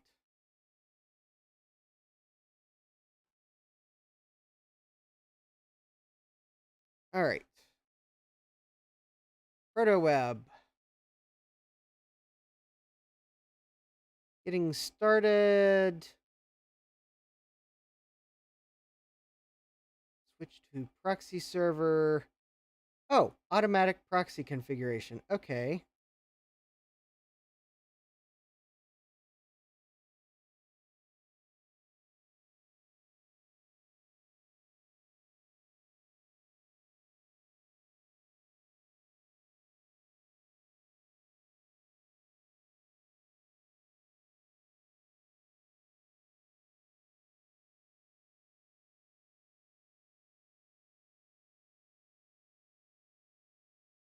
Hold on. Alright, Netscape Navigator.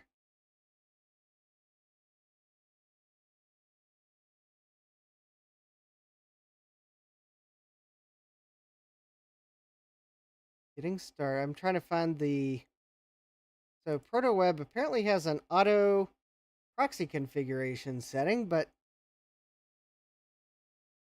Oh, there's the web address. Okay.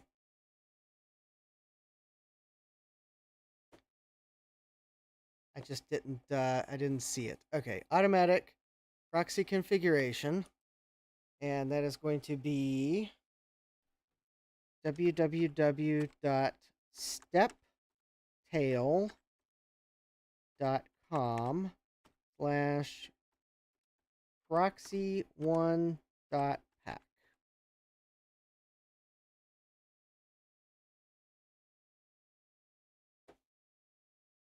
All right. Okay. Let me see if I can plug directly into the capture card to eliminate the scalars problem. I'm now kind of concerned. Cable.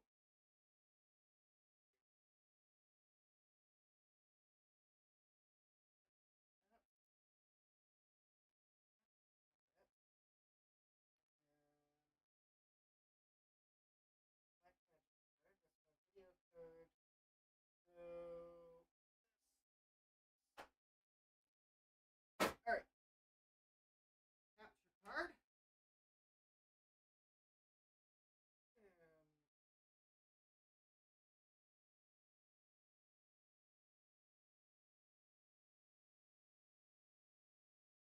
All right. You should probably see rainbows right now. Or the rainbow bars. While I plug this adapter in.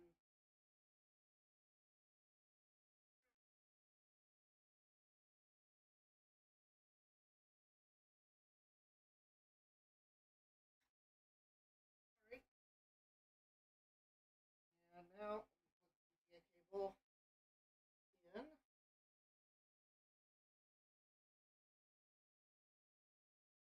Okay.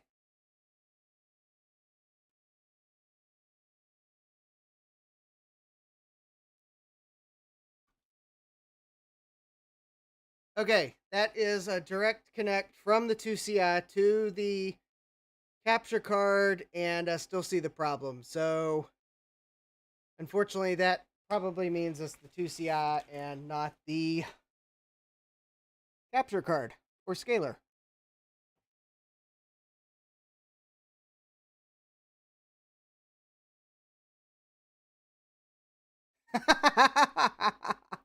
Oh, I'm about to catch up on the chat. All right, so I've eliminated the splitter, I've eliminated the scaler. Now we're going into the capture card, and I don't think it's the capture card, but let's see here.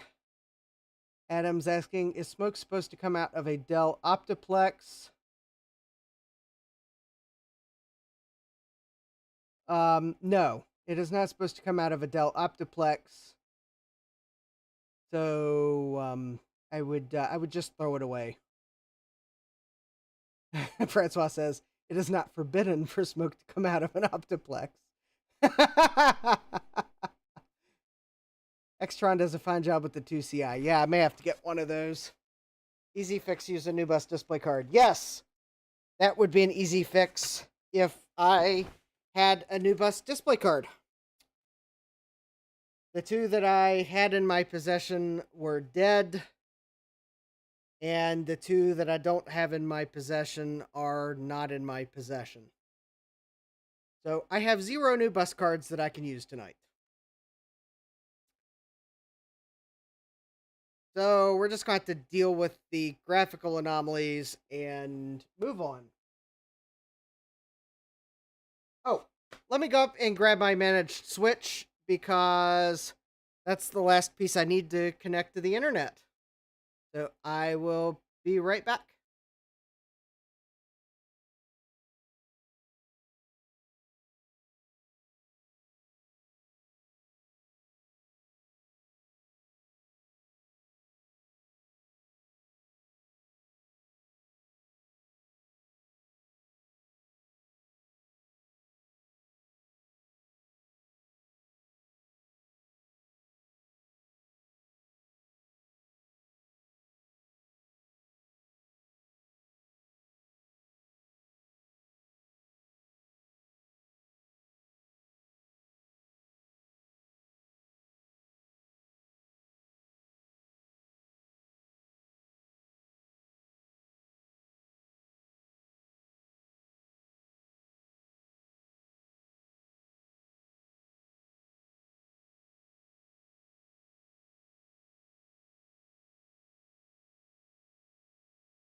Well, my computer in my office is probably quite unhappy right now, but it'll just have to suck it up and deal with it.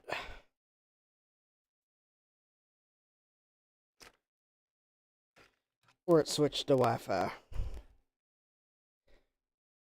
Well, all right.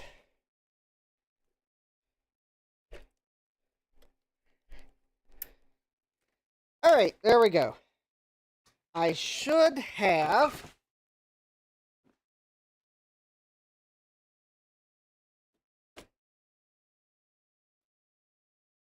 All right.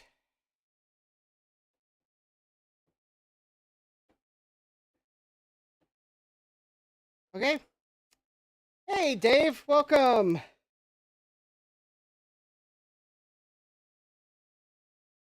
Adam says, I have a Radius 24-bit new bus card that works if I bend it. Might need to reflow it or something. Yeah, that sounds like it needs reflowed. Okay, I should have... well, theoretically, I thought I would have a network connection.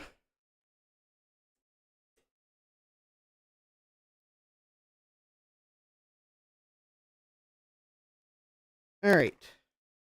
I don't see a link light on the switch, but that might be because it's manually set to 10 megabit half duplex. So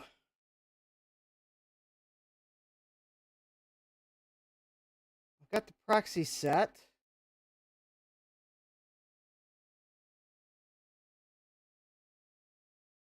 And I'm trying to figure out, do I just go to some website? Let's see here. First time I've tried using ProtoWeb.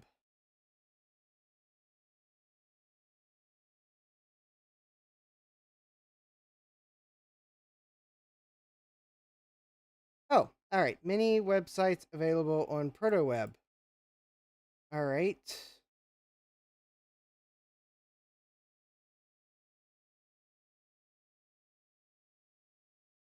Oh, all right. Let's go to www.inode.com. And supposedly that'll bring up the full list of websites. Oh, let me guess. I gotta restart Netscape Navigator because it didn't have a network connection when we started.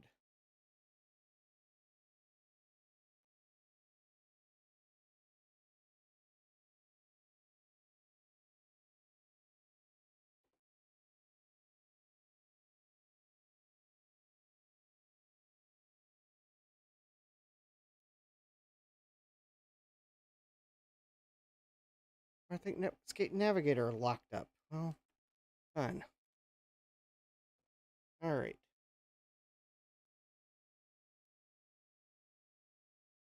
We'll try relaunching it.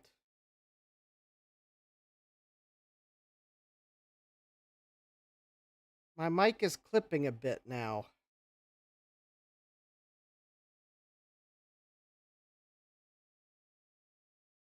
All right, hold on.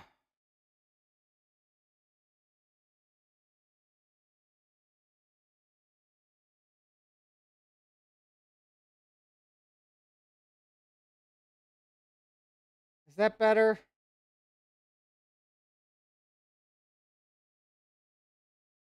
Oh, application unknown has unexpectedly quit. All right, fine. We'll restart. Adam says Netscape never crashes.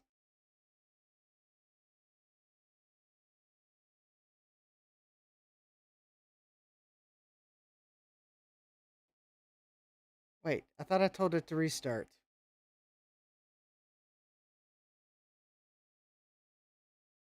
Um,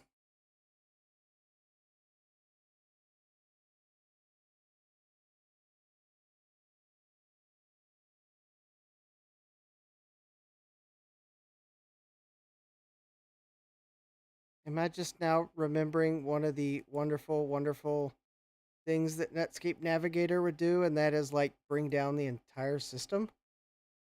Oh,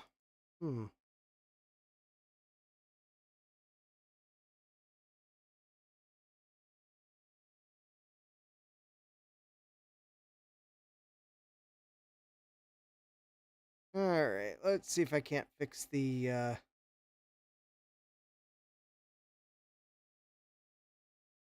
least while I wait for it to see if it's going to actually restart or if I'm going to have to manually intervene. Let me see if I can get the monitor or the window. Okay, well, that looks a little better. Make it restart by force, yeah.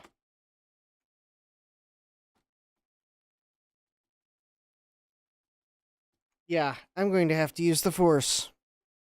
Use the force, Luke.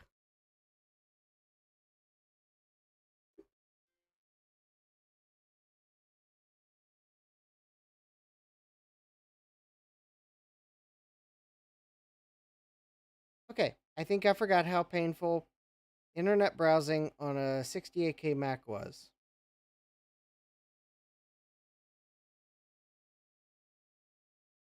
Yeah, there's definitely something funny going on with my 2CI. In fact, I think for a moment, I thought the rubber band background was shimmery.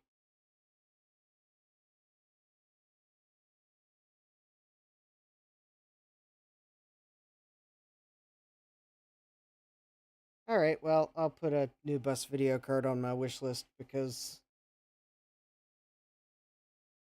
there may be something funky with the onboard video on this computer. Yeah, we know it didn't shut down properly.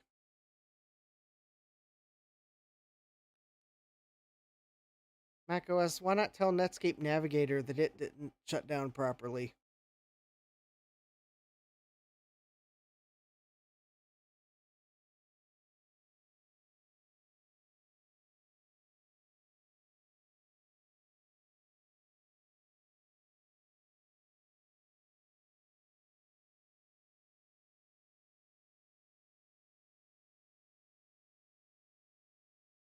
Well, that's a good sign it didn't complain about the network. 2CI video has always been funky. I don't want to jump to conclusions, but it didn't complain that I didn't have a network connection that time.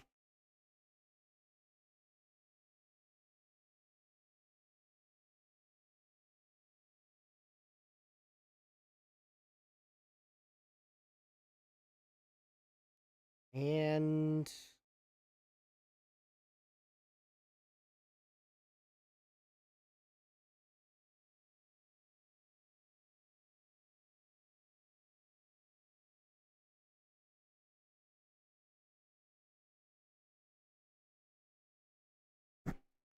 hello, computer. Are you home?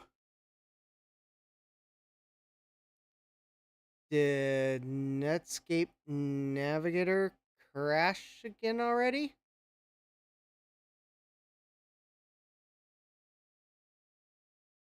Am I going to just walk over and grab my Performa 600 and jam the network card into it and my SD card into it to see what happens?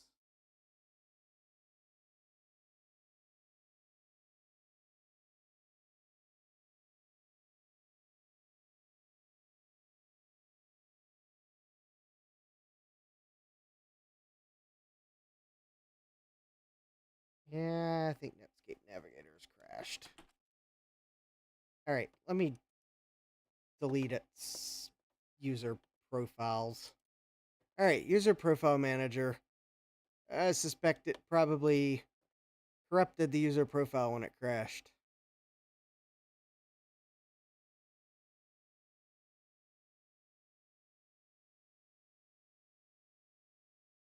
User profile.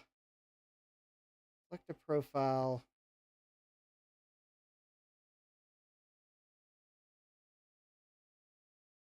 Old. New profile.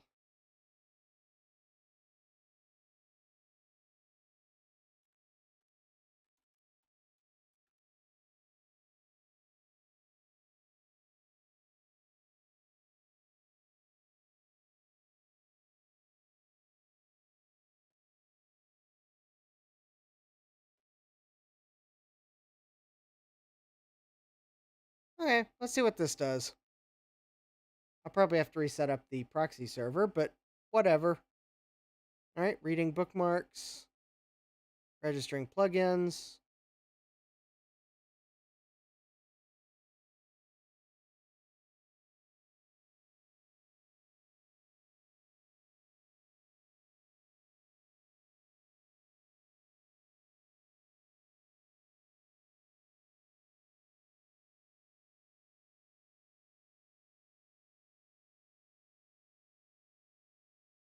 Um,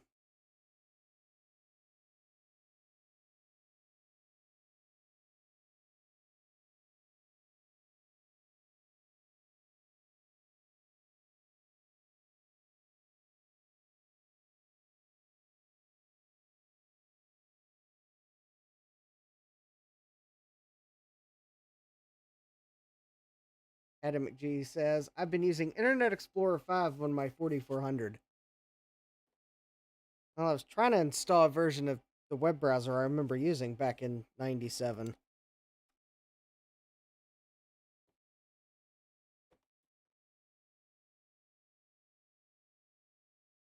Something tells me it might have not been Netscape Navigator 4.0.8. I'm gonna go manually delete the.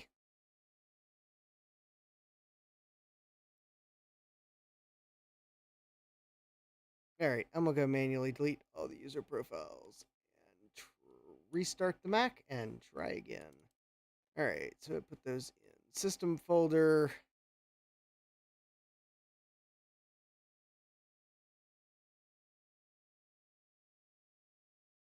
Preferences.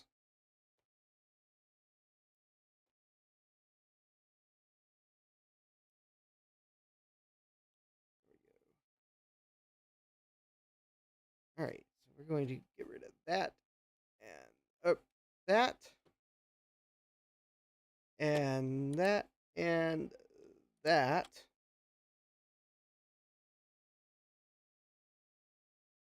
And let's double check if there's no other. Okay.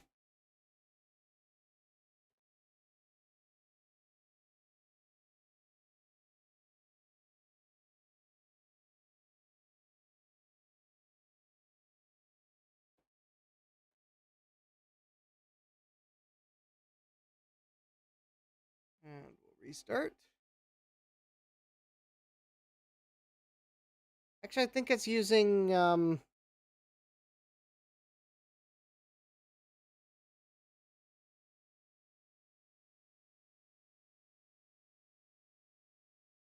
thought macOS 761 used that by default.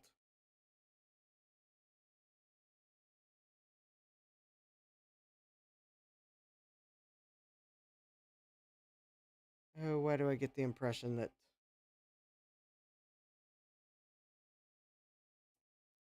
restarting? All right, let me be patient. Let me give it a moment to start restarting.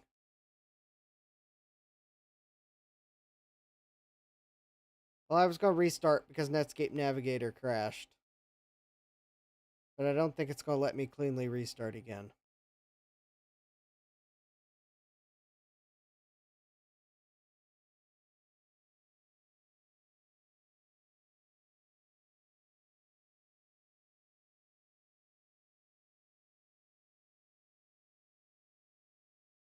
Wrong one. Yeah, good thing the 2CI has a conveniently located restart button. Yeah, I'll check the TCP/IP control panel. I sure thought I told it DHCP.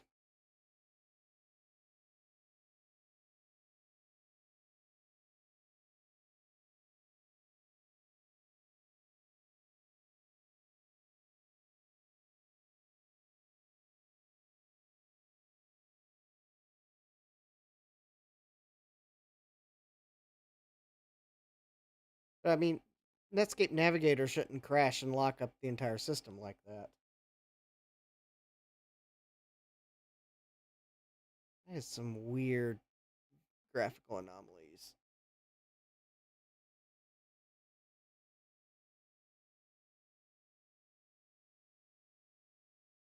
That's weird. It didn't complain about not shutting down cleanly.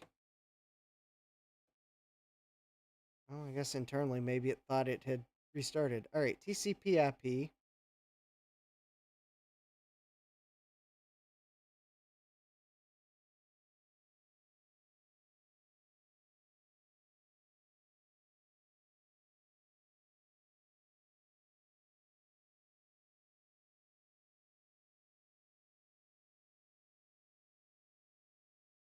Well, hmm.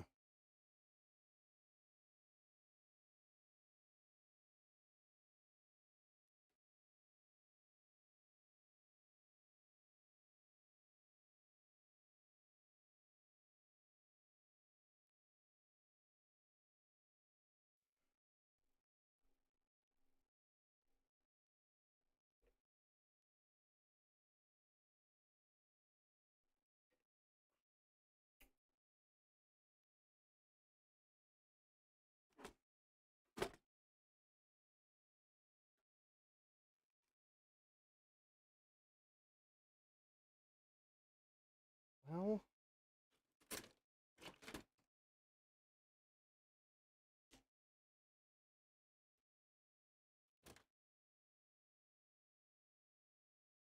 oh, it won't run. Okay.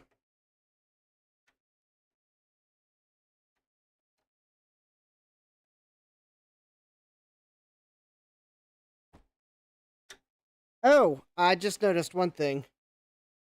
This cable's actually not plugging into the Ethernet jack. Hold please while I go attempt to find an older Ethernet cable not made by Amazon Basics that doesn't have a gigantic jacket on it that prevents it from plugging into the jack on the network card. That might actually be the problem I'm having. All right. I just need a plain, boring Ethernet cable. The boringer, the better. All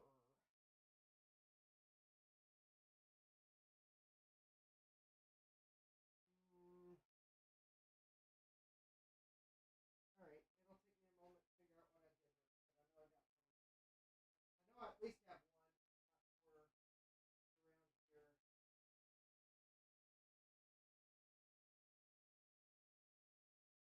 I can remember what I did with the Raspberry Pi for my SGI Octane. I think it had a boring Ethernet cable.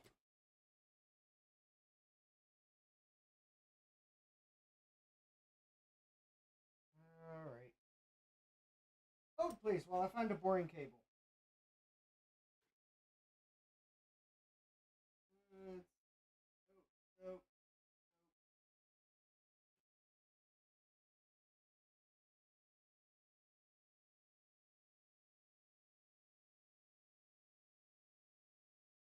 I know I got plenty, but not what I did with mine. All right. Cable around here somewhere. The Raspberry Pi plug.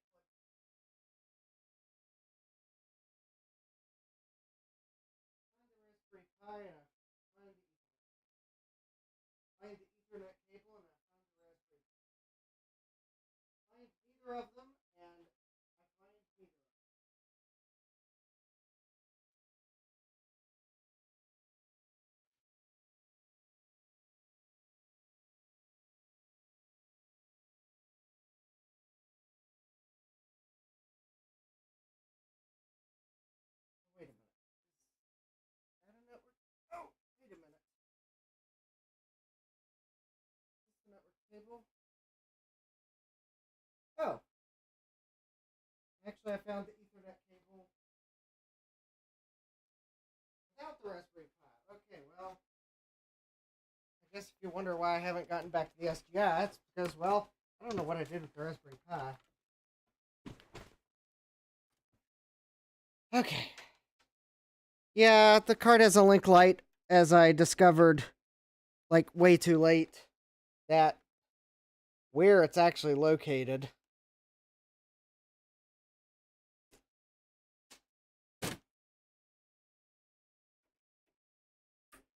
There we go. All right. That cable went into the network card and it clicked. So that cable is seated. All right. I know this end is going to go into the switch.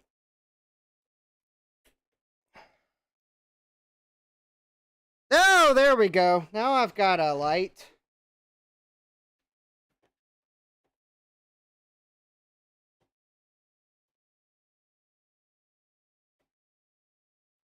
All right. I didn't realize that the cable wasn't fully seated. Bad, Amazon Basics. Bad, bad. I'm going to leave a review that Amazon won't care about. Your cables don't fit old network cards. How much more basic of a computing use can you have than mid to late 90s computer? Also, while you're at it, you can't browse Amazon.com on that computer either, so 0 out of 5 stars. I mean, I wouldn't think Netscape would crash without a network connection, but maybe it was making just such a bad connection. Oh yeah, now I see that on the Switch I even have a link now. Wow. Well, maybe I corrupted the preference somehow. Maybe it was crashing because the preferences got corrupted. Because remember, I did trash the preferences. Because now, look, it's starting to draw the Netscape window. Amazon Basics cable isn't basic enough. Okay, yeah, the 2CI is late 80s. The network card is mid to late 90s.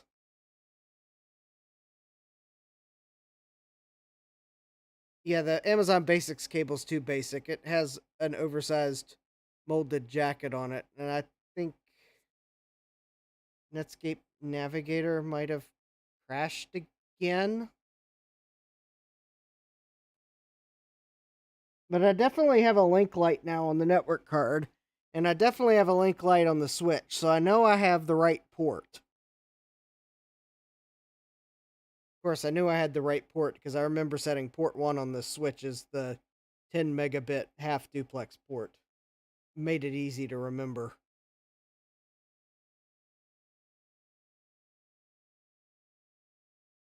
Jack says, like I said before, there's a reason why the designers put a conveniently located restart button on the front of the computer. Yeah, but I'm getting tired of restarting the computer because Netscape keeps crashing. It also kind of defeats the purpose of this live stream because I was wanting to browse the web. Well, I guess I'm going to find a different version of Netscape Navigator. All right. I'm going to give it a couple seconds and maybe it'll finish loading. Maybe it's just slow.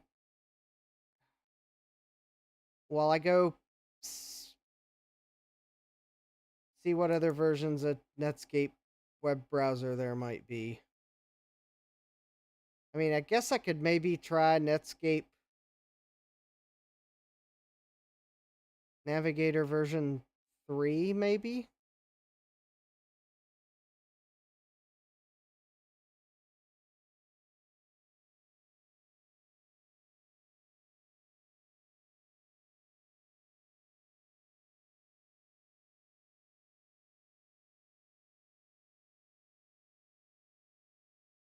Maybe version 3 will be nicer to me than version 4.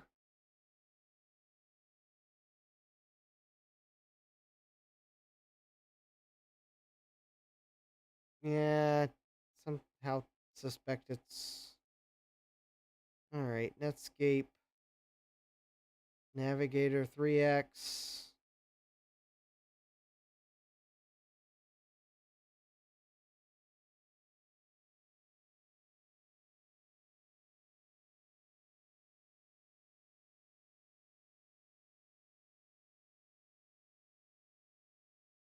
Alright. Okay, just downloaded 2 more versions of Netscape.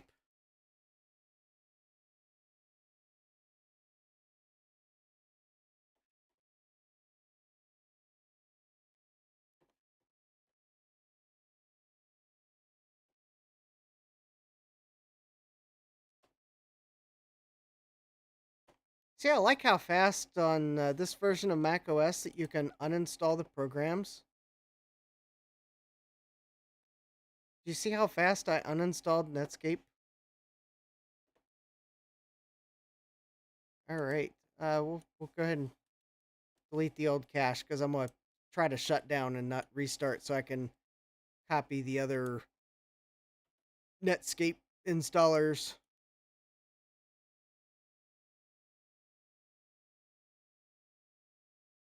I really don't want to use Internet Explorer.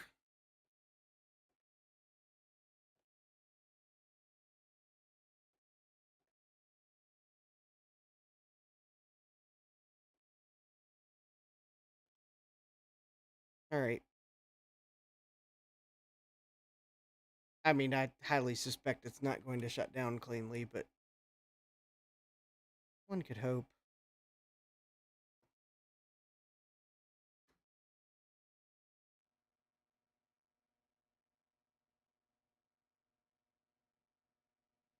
I think there's also a reason why the designers put a conveniently located power button on the opposite corner of the computer.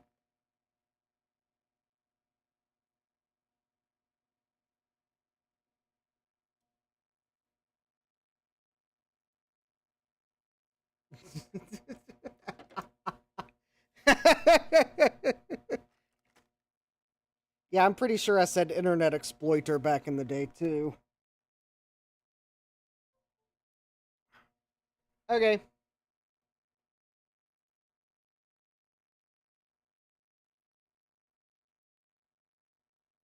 Okay. Well, luckily, the Blue SCSI toolbox makes it really easy and convenient to copy files from your PC to your Mac, as long as they're not too big.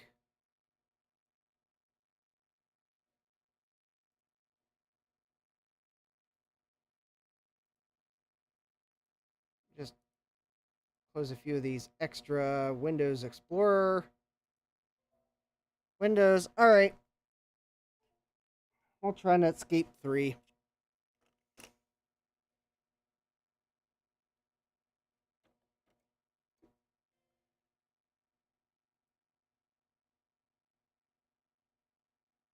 Jesse says, only use real web browsers. So basically, don't use IE. What about CyberDog? Well, I'm trying to use web browsers I used back in the day, which would have been Netscape Navigator. I don't remember using CyberDog back in the day, although I guess if it came down to it, I'll queue it up. I'll queue it up for.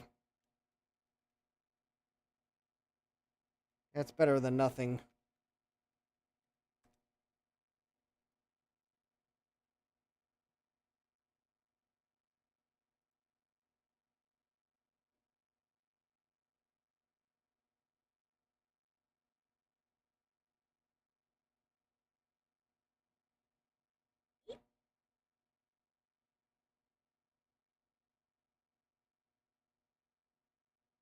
All right, well, I've got the CyberDog page on the garden queued up.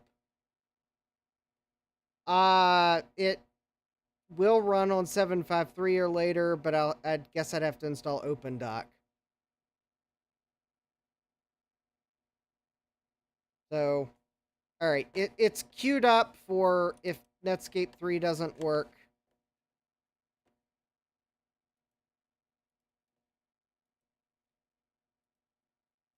Although one thing that definitely does not work is trying to hold the shift key down on your PC keyboard to select multiple files on your classic Mac.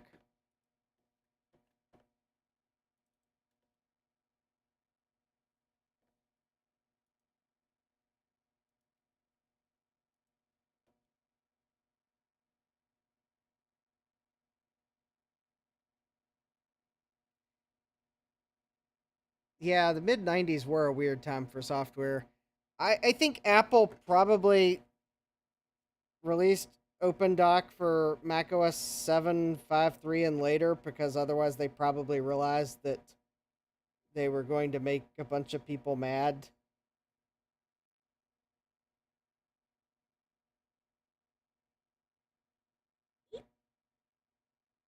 All right, we got one file down.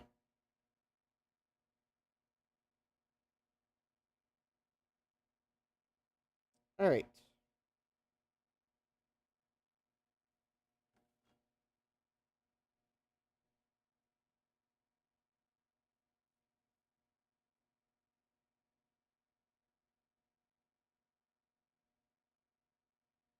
Hi, Jay. You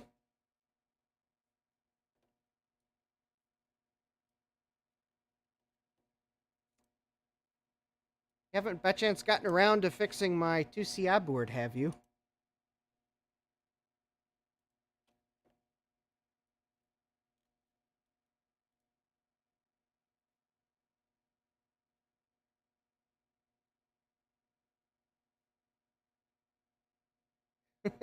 Because this board is acting weird.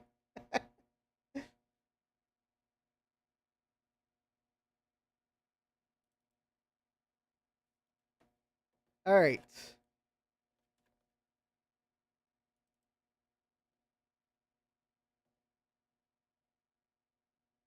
All right, night, Francois. All right, let's see here. Blue SCSI toolbox. Excellent.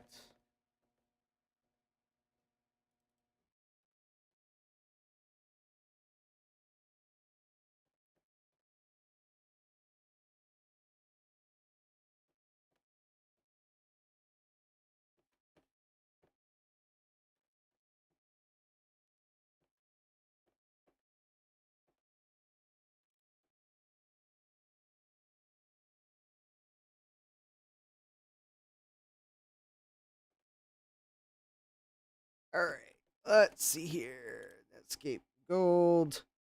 And where's the other Netscape?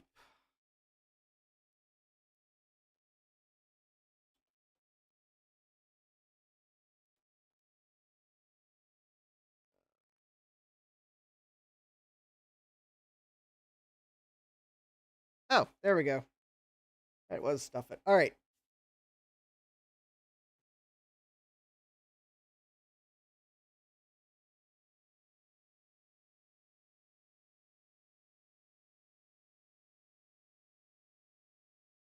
I still may get the video cards and cash card I sent you because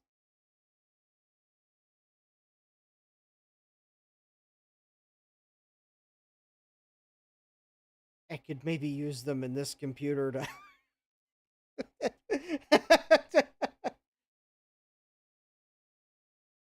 So we might talk later as to what of that you might actually need to hold on to finish fixing the board, and what of it I might get back to put in this computer that is acting weird but working for now, but could certainly use the cash card.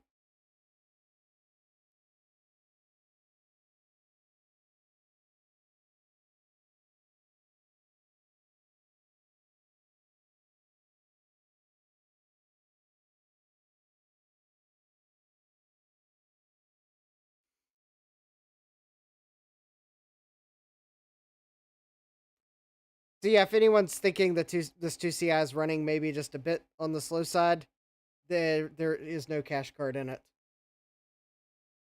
I have almost bought a cash card for it several times, but then I realized, well, I don't know that I need two in total. Plus, the one I almost bought, someone had already recapped it, and they'd recapped it with electrolytic caps. So I was like, I don't know if I want this card.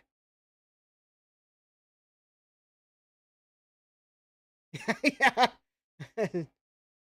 Jay says, I shall forever miss Netscape Communicator. Would use it today if it was still around. Yeah. Netscape rocked back in the day.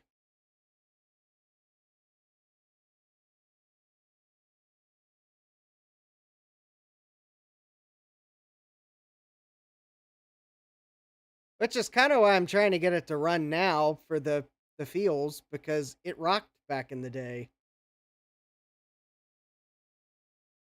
But for some reason, Netscape Navigator 4.0.8 kept crashing, so that's why I'm trying Navigator 3.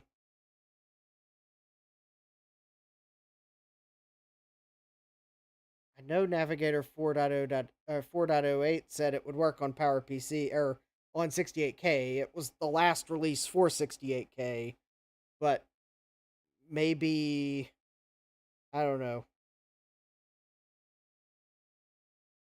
Maybe it requires a higher system requirements than I realized. I don't know. I don't know if it required System 8.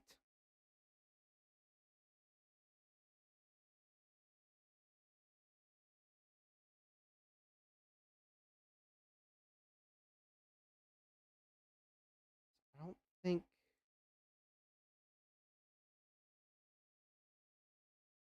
Well, the Garden says it'll 4.08 would run on System 7. Navigator 4.08. That's PowerPC. Maybe the problem is I downloaded the incomplete version of Netscape Navigator. I don't know.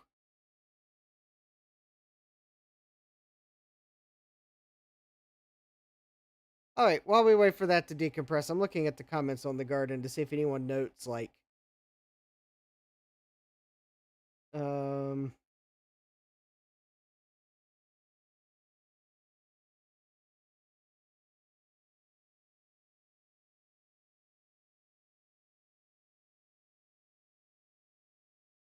well,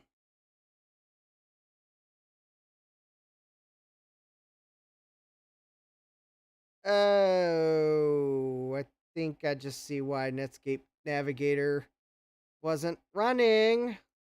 Ah ha ha.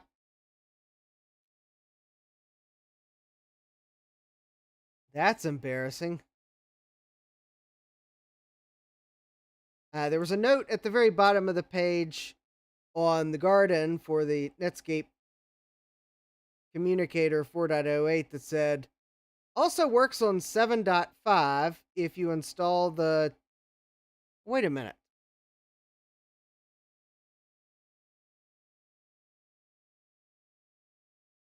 Oh, but I am running on 7.6.1. Never mind. Although maybe I'll double check. So it should already have that library installed. Never mind. Okay. The note said that also works on 7.5 if you install the CFM68K runtime enabler and the object support lib extensions. But those are included in 7.6. All right. Good night, Jay.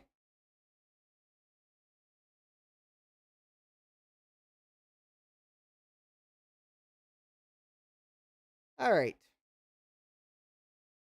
Yay. The coding is fast on a 68030.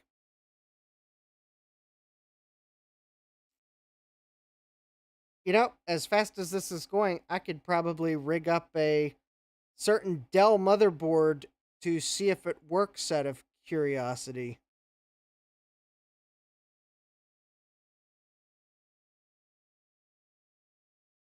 Or actually, it's probably more likely the RAM that would be my question as to if it works.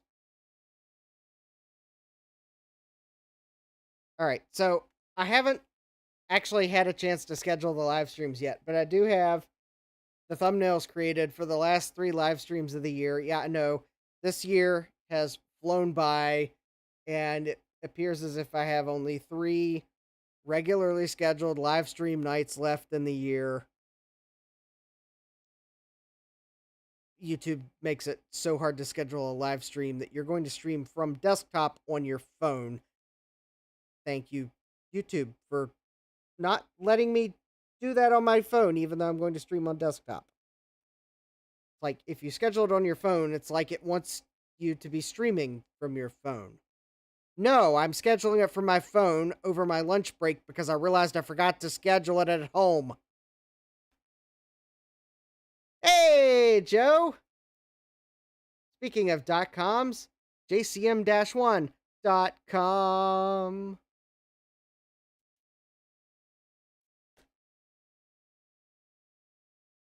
Yes, but I have the thumbnails. So, Thursday, of course, this is subject to change if I have a better idea. So, this Thursday, starting at 9 p.m., I will be taking a look at some Tandy 1400s, one of which I showed off on the Retro Repair Roundup on Sunday. In fact, I actually opened the box on Retro Repair Roundup. That was the 1400 LT I bought to replace the one I sold Joe. But I have another 1400. It's a 1400 FD that I haven't even taken a look at. Glad you had a good nap, Joe. So I think that one's going to be Thursday at 9 p.m. Next Tuesday, starting at 7 p.m. So yes, I'm starting an hour earlier because I don't have to work next week. So I'm going to get an hour early start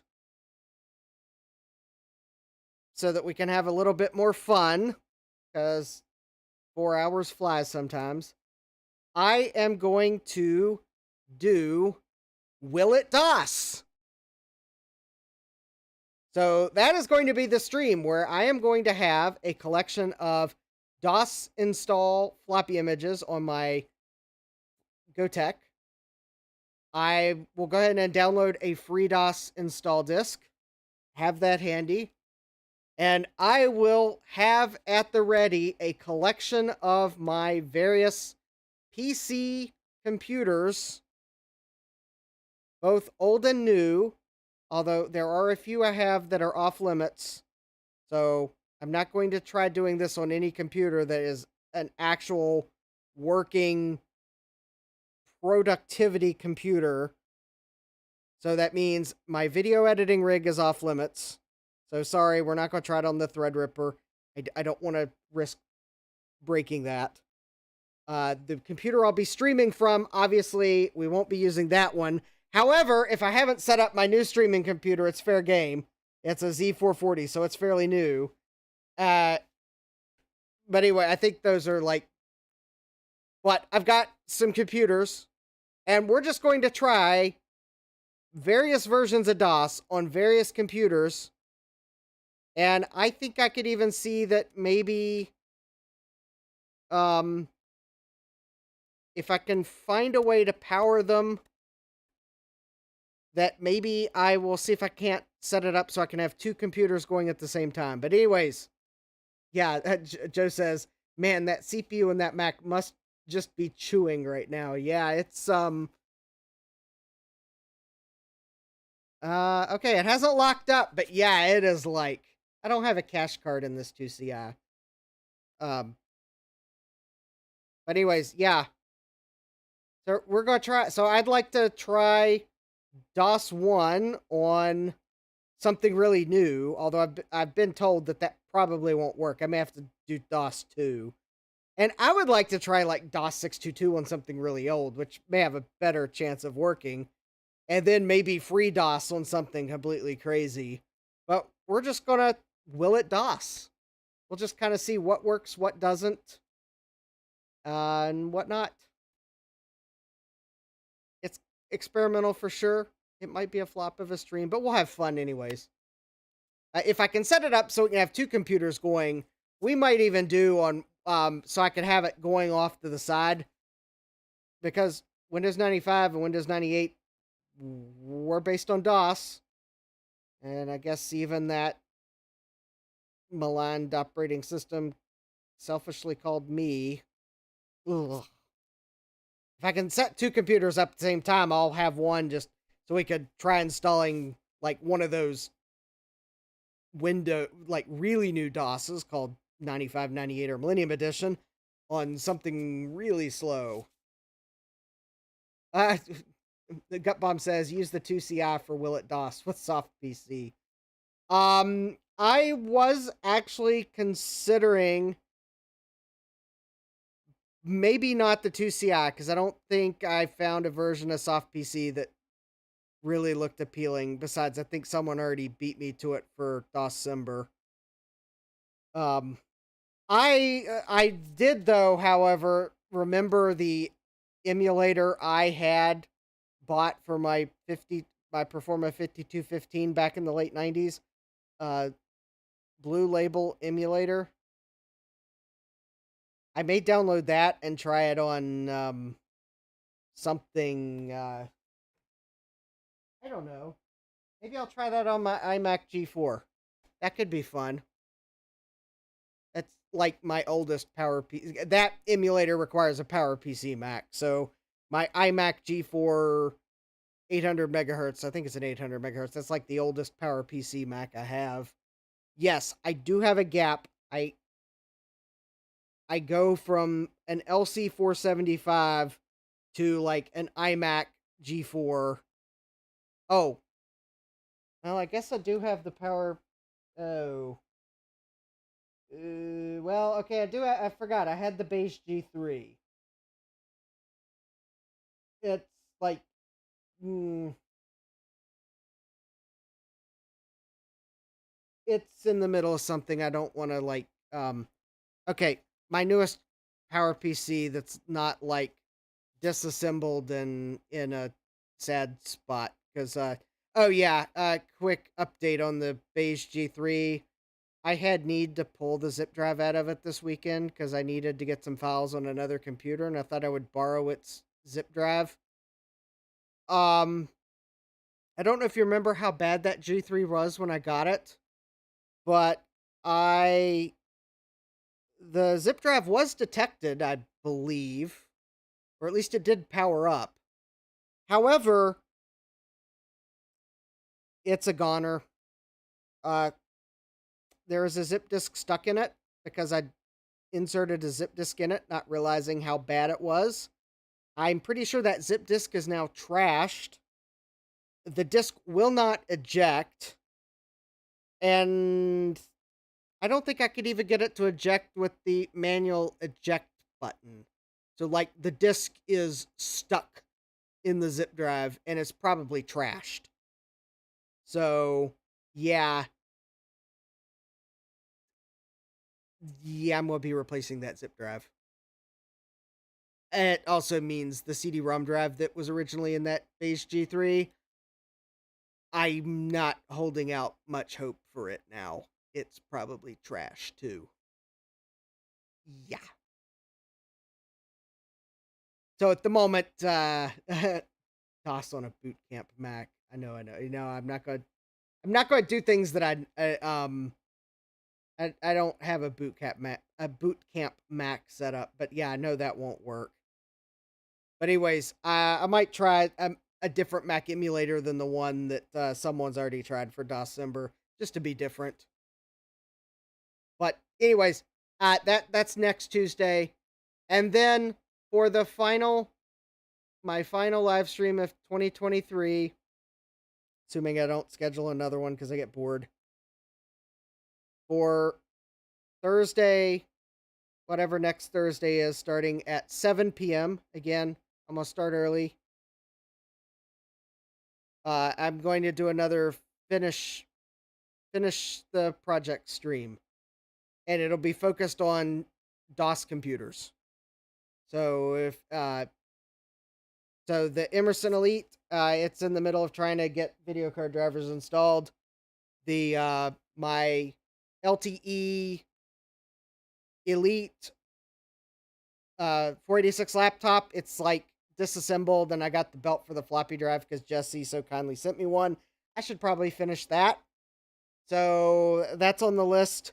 My AT case that I got at VCF East, I'd like to kind of finish putting that together. So yeah, next Thursday starting at 7 to finish the year, I'm going to do a finishing stream of trying to finish some of these PC projects. So anyways, those are the next 3 live streams. I haven't had a chance to schedule them yet. All right, now I guess now that we have expanded, let's install. Anyways, you can look forward to that. And then hopefully we'll have a productive 2024. Now, if you would feel so led to help me get a few parts to maybe make my completion stream more successful, well, the coffee link's in the video description. I know some streams I don't push it as much as I am tonight, but, well, just thought I'd remind you. Because I need some capacitors for some of the projects I'd like to work on, and I spent all my extra money on cheap PC challenge parts this month. So, the cheap PC challenge completion is going to be a prepared video, not a live stream. So, that will be at least one video that I will hopefully manage to get out this month, because if it's not this month, it'll be too late. So, anyways, all right. So I've got the installer. The installer is open.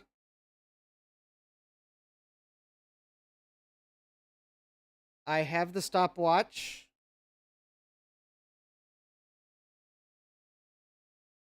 Why am I getting the impression that maybe there is something wrong with this computer after all? Or is the installer really that big?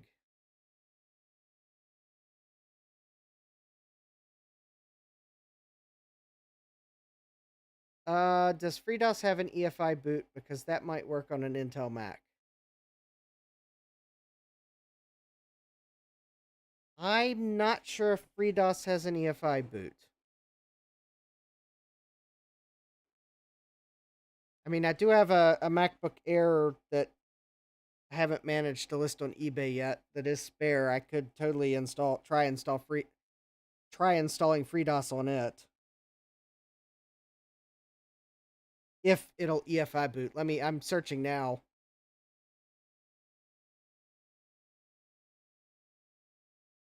Um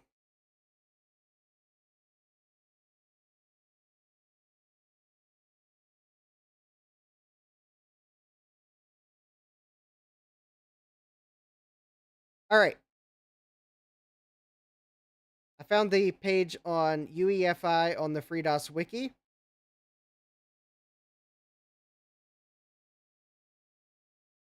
FreeDOS assumes a BIOS and does not work with UEFI.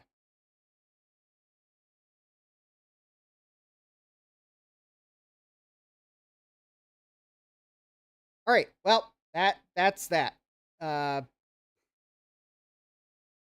No, it does. Yeah, it doesn't. Yep, that was in fact, they could have probably put that sentence first on the wiki page because they start off with a bunch of, oh, okay, that's embarrassing. I should have just clicked continue. Yeah. All right. Click install to place the following items on your hard disk. Uh, Actually, let me do a custom install for, all right, Netscape Navigator for 680XO. Sure, why not? Netscape plugins. Java. I thought Java required a PowerPC Mac. Okay, maybe it doesn't.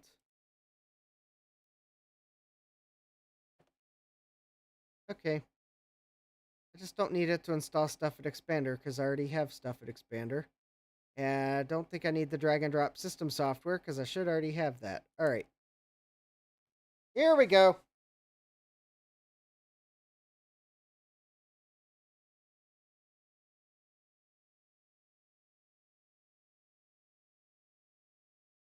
Okay, that was kind of embarrassing that apparently the stopwatch didn't mean it was doing something. Or maybe it was doing something, but I can still click continue. I don't know. Or maybe it was doing something and then it stopped doing that something, but it just didn't change the stopwatch to a pointer. Yay, classic Mac. UI guidelines followed until they're not. Although for my Will It DOS stream, if I can get my cheap PC challenge computer together, it will be one of the candidate computers. I'll try running DOS on it. Although its ability, because I think the 3020, the Optiplex 3020, I think you can set it to CSM mode. Hey! Ah, Loom Sun! Yay, new subscriber.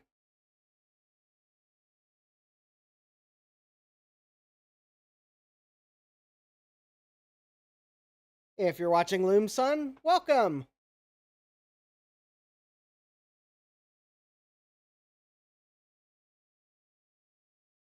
Because I quite honestly couldn't think of much sillier systems to try to run DOS on than a 4th gen i5 with an R9 390 graphics card. It better jam through the Doom benchmark and the Quake benchmark and even the Blobby Cube benchmark of silliness, and PC Player too. Jesse says, speaking of Mad Dog sound cards, a buddy of mine is selling one. Well, I already have one, and that's probably all I need unless it doesn't work. I bought it because it uses a... It was the cheapest sound card I could find that uses a particular sound chip. So, it just so happened it was a Mad Dog one.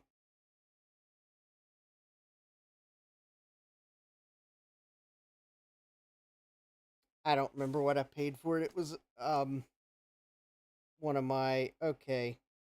It's cheap enough that I'm just going to get it purchases, which are one of the ways I buy things on eBay I later regret. Oh yeah, it was $7.50 with free shipping. Yeah, it kind of met my threshold of I'm just going to buy it.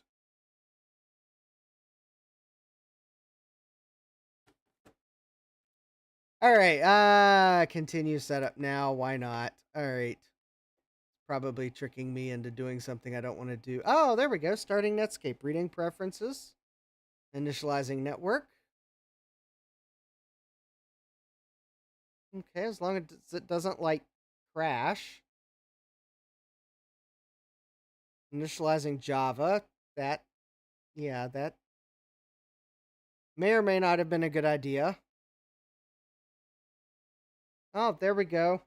License agreement. I accept the license agreement that I'm not going to read, considering there's no company behind it anymore. All right. And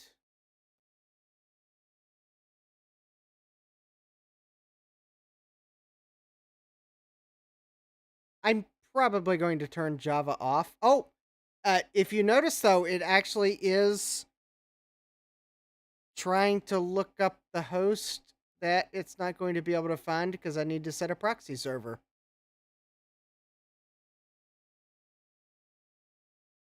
So I guess I'm going to have to wait for it to time out. Yeah, we got a status bar. Yeah, when I set the proxy server, I'm going to turn off Java. In fact, I probably shouldn't have installed it, but since I did that silly thing, I'm going to turn it off in the settings. Although, can I hit Command period and...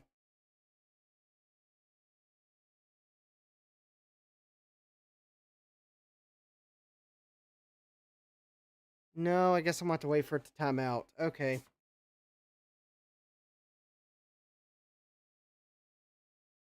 Man, I don't think it's locked up. I think it's trying its hardest to look up the host. Because I actually see network activity. So it is trying to look it up. And it's not going to find it.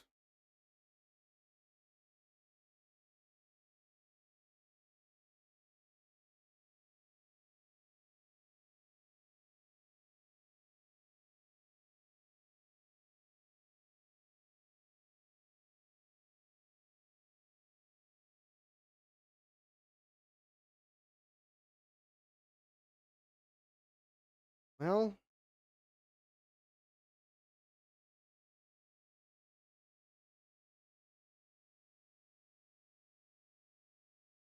um,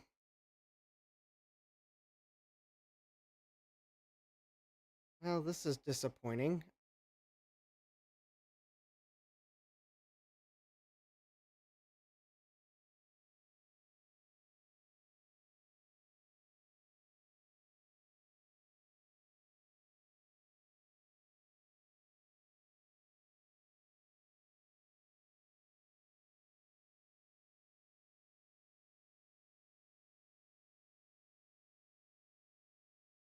Hmm. I'd be afraid if I pull the network cable out, it's going to crash.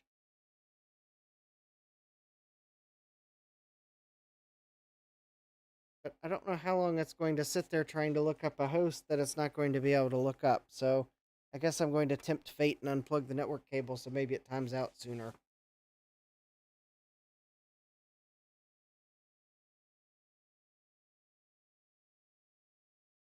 That is assuming it didn't actually already crash and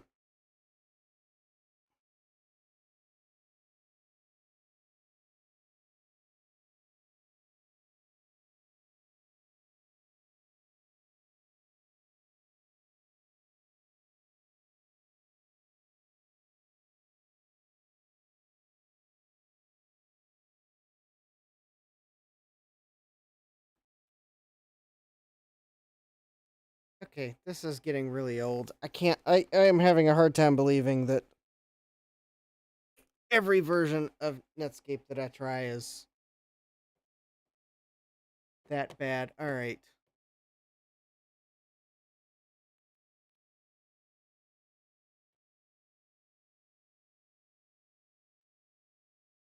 Maybe I should see if I can like remove Java. All right, let me see if I can figure out where Java got installed to before I continue. All right.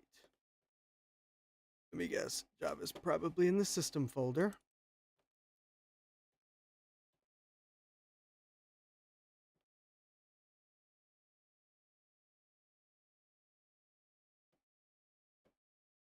Java's probably an extension. Maybe.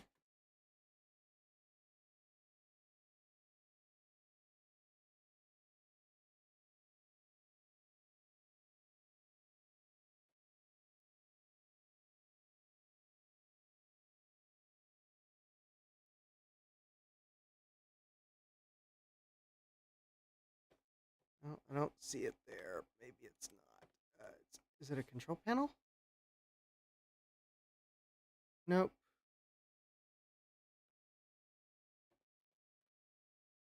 Oh, where would Java be? Did I overlook it in the Netscape Navigator folder? That's also possible that it was there and I just overlooked it. Plugins.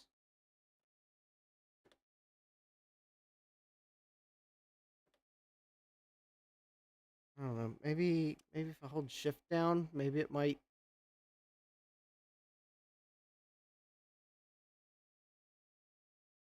Yeah, it's from 1989 without a cache card, but it's not going to be able. I need to be able to set a proxy server. All right, I'll be a little more patient this time. Oh, actually, all right. Accept the license agreement. Okay, I'll. Oh, hey, Will. Yeah, all right. I'm going to be patient.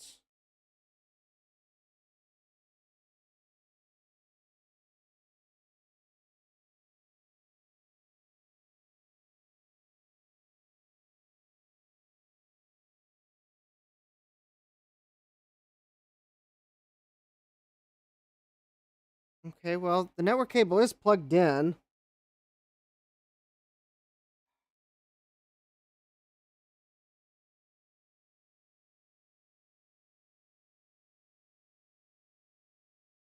And unlike last time, it's actually doesn't seem to be trying to connect this time. I don't see the status bar.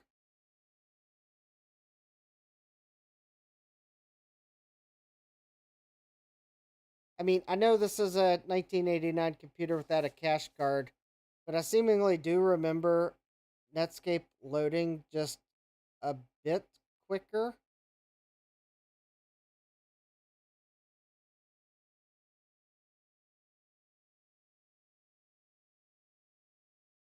Also, I'm not sure how they expect you to set a proxy server to be able to connect if they just go off and try to connect. But whatever.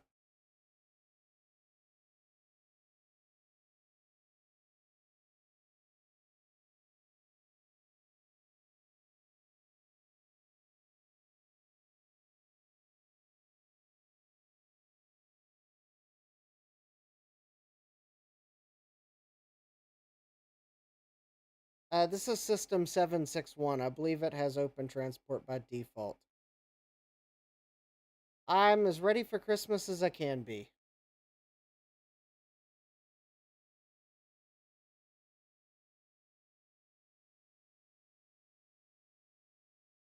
Or let me put it this way, the control panel to set the IP address does not look like the Mac TCP control panel. I believe it. Yeah, I think it's open transport because it's 761. I think I need to restart the computer.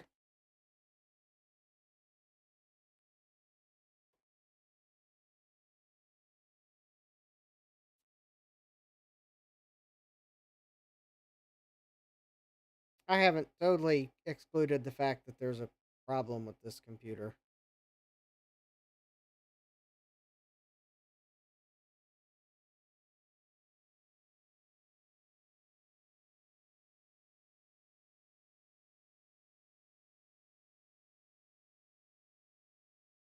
All right, let me give it a moment, see if it'll restart on its own. How about trying another program that uses TCP/IP like transmit? I don't have transmit.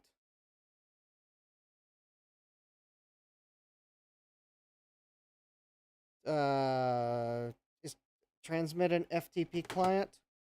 Because I don't know that I have an FTP server I could connect to.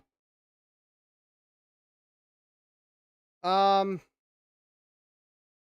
I don't have much planned. They keep calling for like snow at my grandparents, so I haven't planned to travel.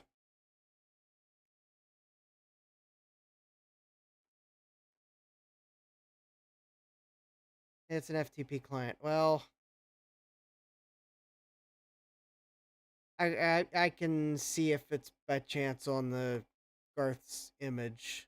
Otherwise, I guess I can download it. But I'm somewhat bothered by the fact that after Netscape crashes, the machine just like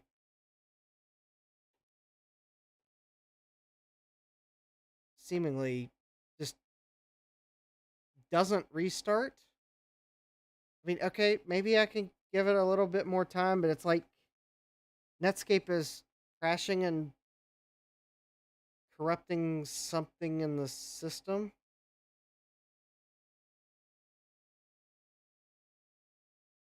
I mean, I'm pretty sure the RAM I have in here is good. I mean, I guess I'm not totally sure, but I'm like 99% sure. Because the 16 megabyte Sims I have are like, they're like, oh, they're from Slayton Computers. So they're newly manufactured. And I'm pretty sure I ran a memory test on them. And I'm pretty sure the 1 megabyte I have in Bank A is good because I've run a memory test on it. Yeah, I don't know. This is like, oh, also helps when you hit the right button. Or I guess in this case, the left button, but I've got the case sideways because of where my VGA cable is. Something more seems to be up because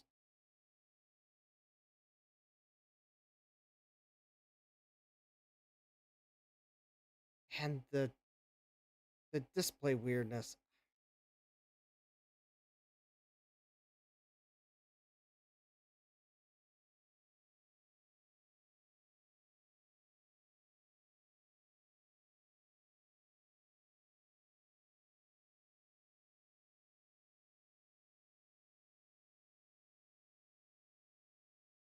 I don't know.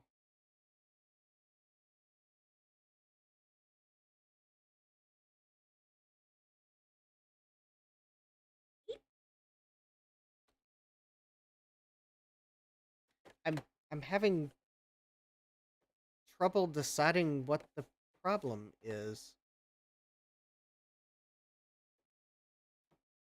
All right, let me go. All right, let me check and make sure it's not like some Netscape Navigator cache or something. I guess I could read the README file. Could do something crazy like that. See if maybe it mentions something.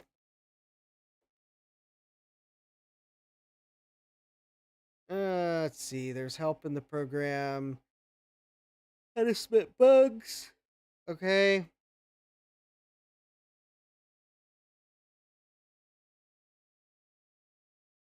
Yep. Yep. Okay. I did that.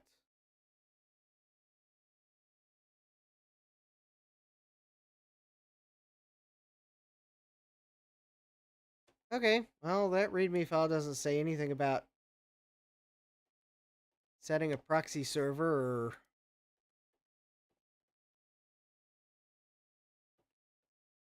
All right. Let me check the system folder.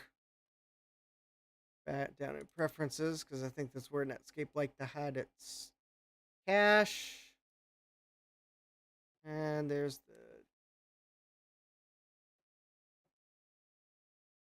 All right. Well, there's those two. Netscape installer temp. I think we can get rid of that too. And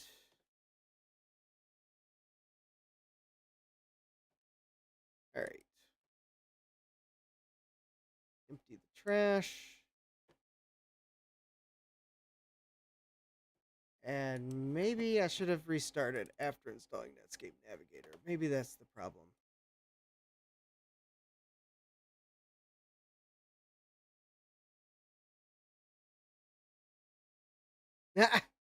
Oh, I'll figure something out. If anything, I've oh, Java cannot be initialized because the Java 3.0 file is not installed correctly. If anything, I think I do have something that I can do if I'm not traveling.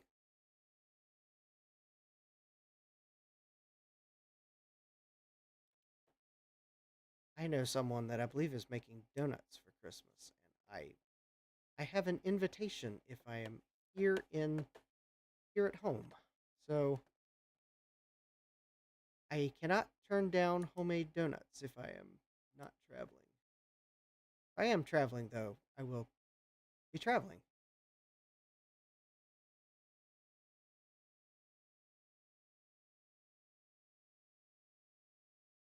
Oh, actually it seems like by I'm wondering if that Java was the problem.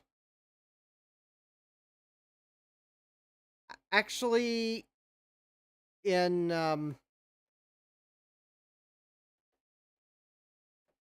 actually in this era of computing, you actually set the proxy server in the application.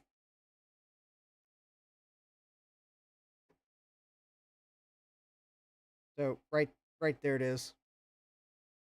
I just had to figure out where the setting was in Netscape 3. And now I gotta go find the URL because I don't remember what it is. There it is. www.steptail.com proxy 1.path. pack.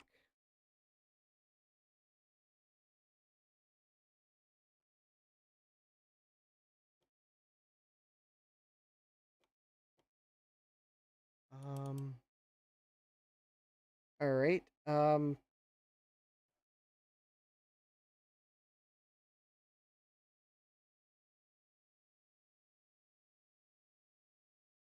It does appear as if deleting the Java file might have like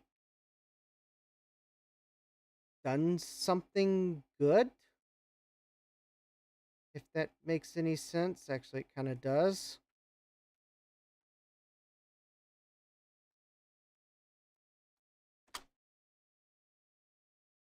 Oops. And we're browsing. Hey, look at that. Oh, how cute.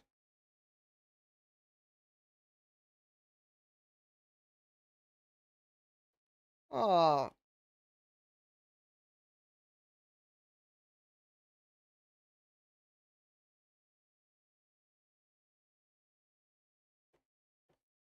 yeah. Hey, websites.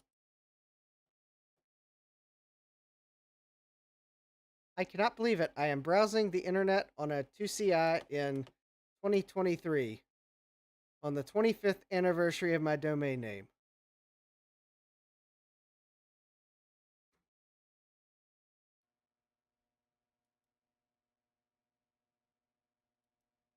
And some of the graphics aren't loading, but whatever. Oh, wait a minute. I am curious. You know, I'm just tempted to like maybe go to a website.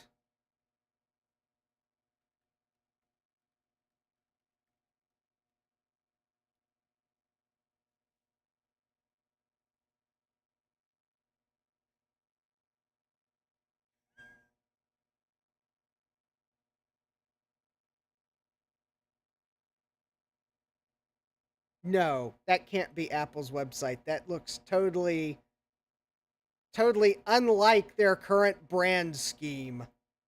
No, their old websites weren't that old, were they?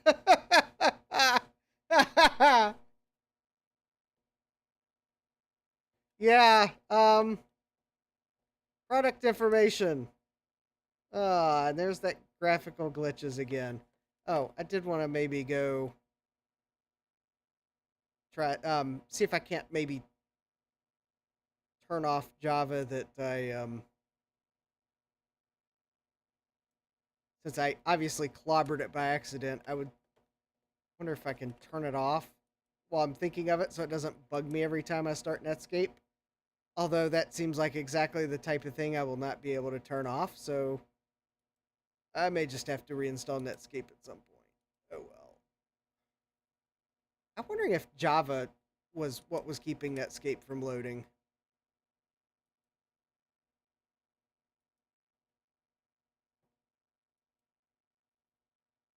Because actually, Java would be so slow on this computer. All right. Security preferences?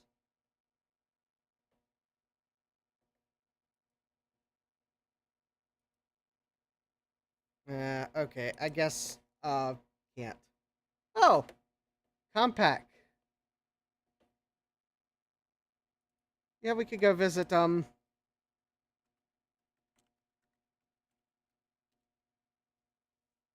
Compaq's website.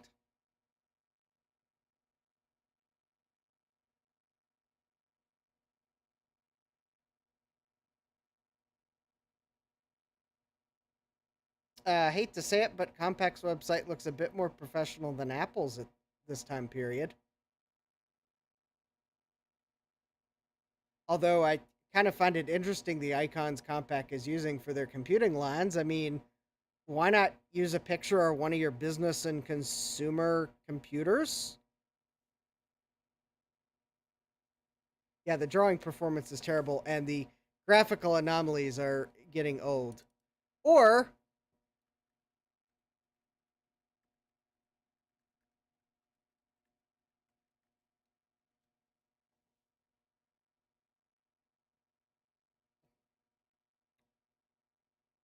Well, I should have known that wasn't going to work.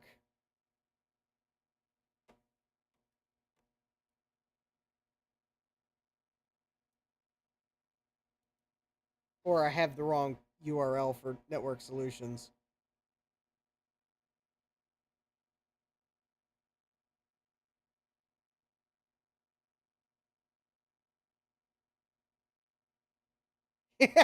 I can. Yeah, Will says I can imagine if this was all you had to get on the internet back in the day, it still would have been amazing. Yes, it would have. Um. Aw. Hit no load graphics.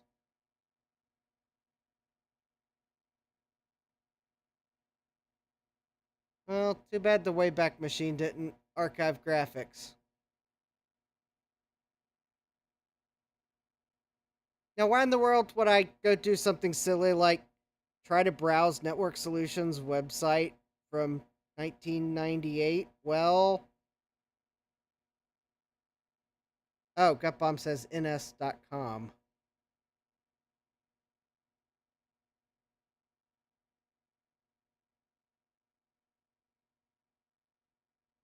Yeah, I guess I could try ns.com.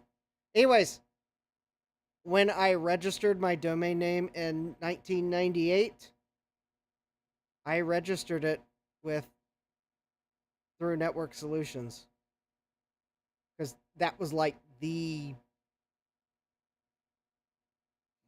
think it was pretty much the place where you registered domain names. I mean, I think there were a few other places you could go through, but for a high school student that searched for how you register a domain name, I think they were about the only thing I could find. Yeah, two cows. Yeah, yes, two cows. I think did it too, but I think for me as a individual, I think I had to use Network Solutions because I vaguely remember finding that two cows could do it, but um, I don't think two cows um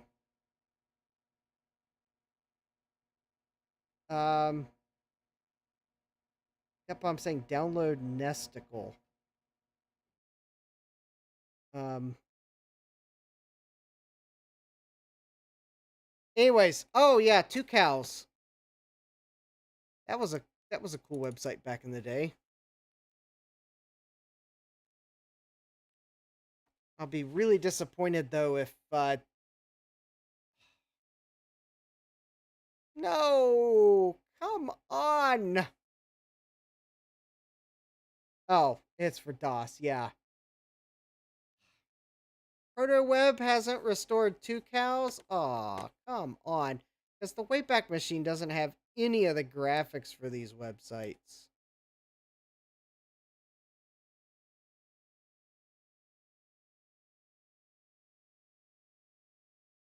Oh, okay. Correction. At least they have some of the graphics for this one. Oh, wow. Okay, this brings me back. Yeah, literally. Two cows. The ultimate collection of Winsock software. And their logo? Two cows. Yeah, I was thinking Nesticle was not for the Mac. United States, why not?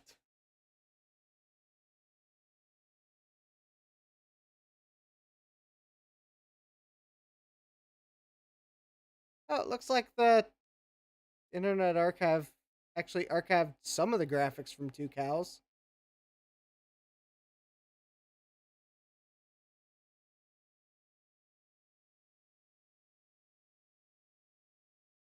Oh, yes! Why did I forget that?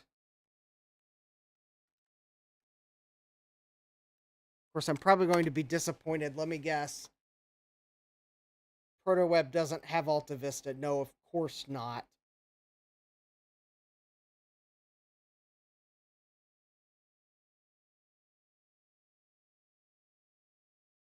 Disappoint, ProtoWeb. Disappoint. I mean, I guess I could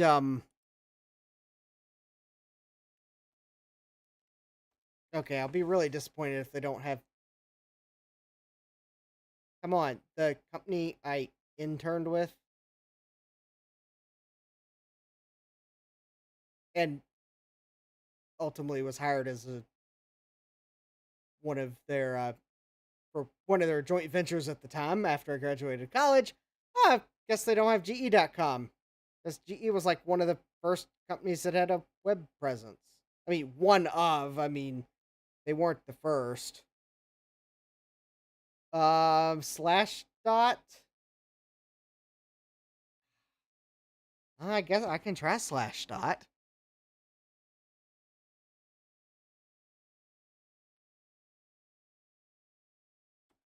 I mean, yeah, I guess that has been around a while. Nope, I don't have slash dot. Oh, okay.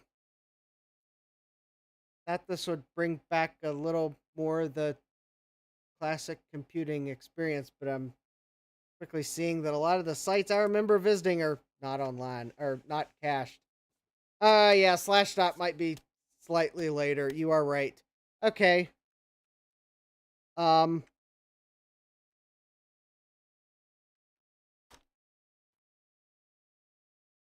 okay, I know Ars Technica was around back then. Okay, maybe that one's not cached because Ars Technica's still around. Um, Although anyone working for Ars Technica out there, it'd be really cool if you let ProtoWeb like maybe have a little hint of your original website. That would be really cool. Tom's Hardware. Okay, or maybe that's the one I was thinking of. Yeah, Tom's Hardware has been like around like... No, they don't have Tom's Hardware. I mean, I know I could go back to Wayback Machine, but like, yeah, they don't have Tom's Hardware. I've noticed. Yeah, this is really weird.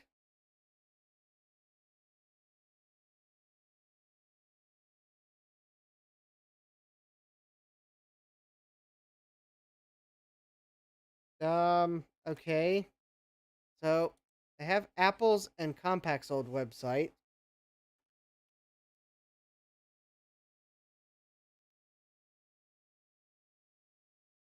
Okay, now that might not be the right URL. All right, let me... Yeah, Alta Vista, actually, they didn't have Alta Vista. All right. Maybe that's the wrong URL. No, that is the right URL. ProtoWeb just doesn't have it. Okay, that's interesting how the website they have cached is... okay, it's probably the final website they cached in 1996, and that would have been in December. Yeah, there we go. Packard Bell. Um, MacCentral.com.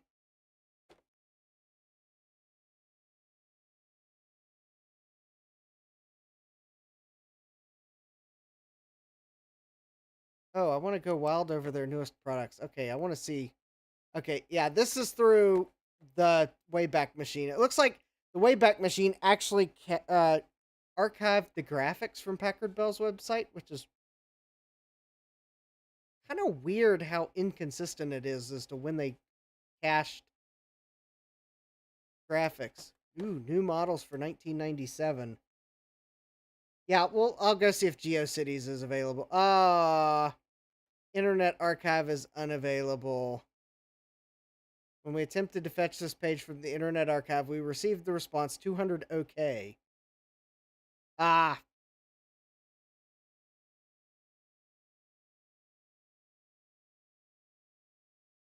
Alright, I guess the Internet Archive is, overloaded. Okay. GeoCities? Okay, I will be really disappointed if they don't have... There we go! That's what I'm talking about.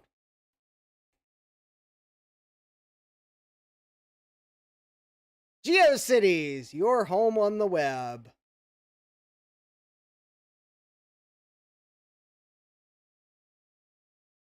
Our communities are home to the most popular collection of free home pages and email on the web. Please join or visit one of our 33 neighborhoods today. You know, that seems almost just like the home builders these days. Like, please check out our 33 neighborhoods that we're currently building in.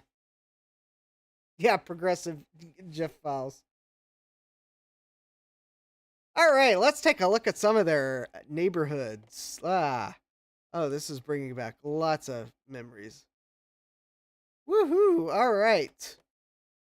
Wait a minute. That's not. That can't be the whole list of them. Hold on. It said there were 33. That is not 33. Did I scroll past it?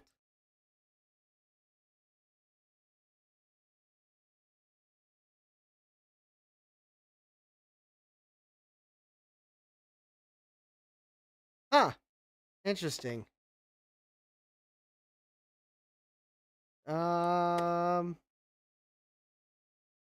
Oh, maybe they don't. Maybe they just don't have it cached.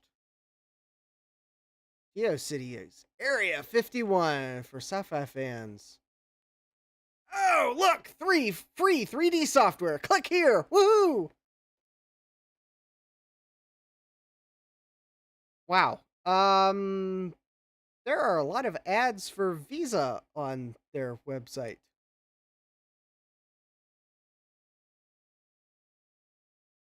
Come on. Surely you can show me the neighborhoods. The whole list of neighborhoods, not just like the three. Oh, 20, oh, here we go. Wait a minute. I thought it said there were 33. That's only 3. Times Square, computer, video, and role-playing games.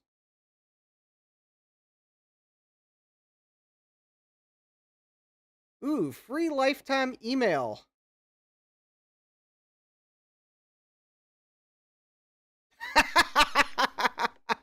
iName. Okay. Anyone out there have an email address from iName? It says lifetime personalized email address. Anyone? Anyone? Oh, Gutbomb says the second 3 was a typo. Yeah. Either the second 3 was a typo or ProtoWeb only has like 3 of the neighborhoods restored and just didn't put the rest there for some reason. Oh, Gutbomb actually has one. Oh! Gutbomb at programmer.net. Oh, cool. I guess they really were lifetime email addresses. Joe says, free forever, only small ads and all your emails, animated ones with embedded MIDI. Gutbomb says, I have not used it in decades. Homework assignment, Gutbomb. Go log in and see if you can still log into your programmer.net email address. We'll wait. Jack says, I want embedded MIDI in my email. I love Scotch. Oh, I love Scotch. Where is the embedded MIDI? This stream does not have embedded MIDI because I forgot all about embedded MIDI. Also, I think if I'd put canyon.midi on a loop, I'm sure someone would have said something by now. Gutbomb says, I'm going to bed, not email. Jack says there are not nearly enough animated GIFs on these pages. All right, let's see if I can find a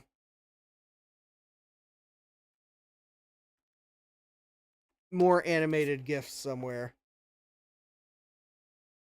AOL Anywhere. Oh man, broken images.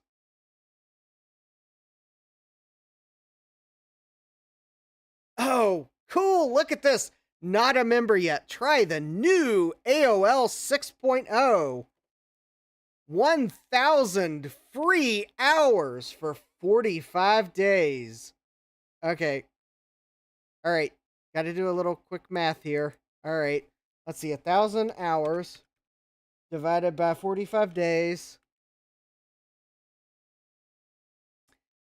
So you can use it for 22.2 hours a day for 45 days. Although I think actually at some point they kind of, oh, JavaScript error, boo-hoo. Yeah, I guess, 7 email addresses, instant messaging.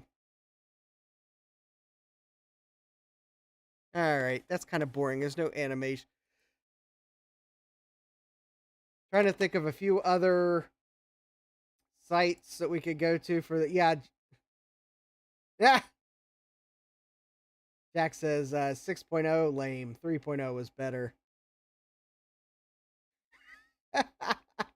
We need to see some, Gut Bomb says, we need to see some spinning skulls and animated fire. I'm trying to remember the name of a website that had like, it was like, anyone remember the site where you could just like download animated GIF files?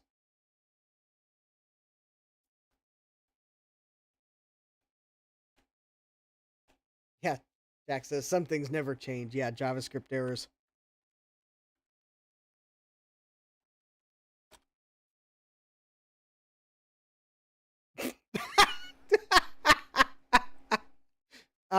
Okay, that's weird. You don't have permission to access root on this server? That's really weird. Okay. Tripod, yeah, tripod. All right.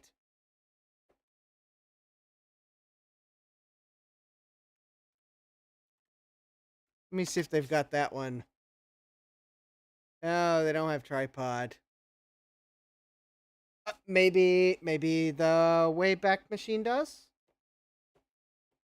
You can also flood IRC channels with copy and paste. Yeah. Yeah, maybe they did quite literally archive the CompuServe website as it was, and yeah, maybe I did need www.compuserve.com. Oh, by the way, Gut Bomb, I haven't received my CompuServe CD yet. It's stuck somewhere in the postal system. It'll probably just show up. It's oh yeah, it's in transit to next facility arriving late. It's been in transit to the next facility for 4 days now. Yeah. It'll probably show up in the Richmond Processing Center in like a day or two, and then it'll probably sit there till after Christmas at the rate the Richmond Processing Center is going.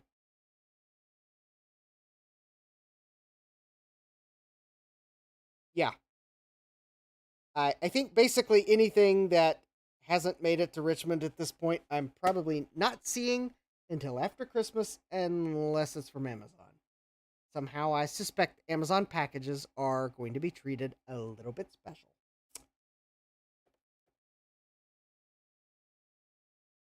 Is this really Tripod's website? This does not look like what I remember. Not that I remember much. That looks like the Internet Archive didn't archive the graphics on Tripod. All right, let's go back and try CompuServe with the www.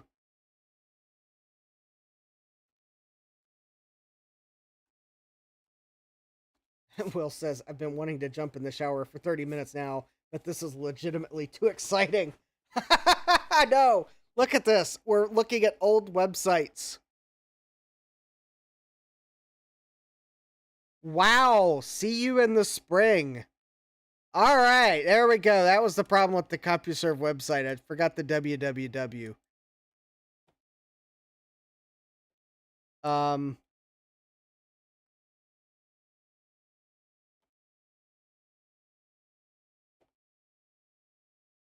Okay, that's kind of funny. It's a map. And there's no CGS server to serve the result. Okay, that's kind of like really weird.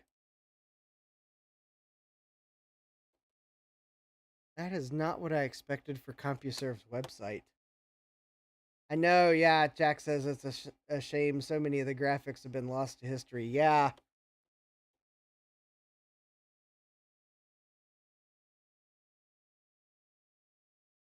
I know. It is a shame. Now, of course, I could dare.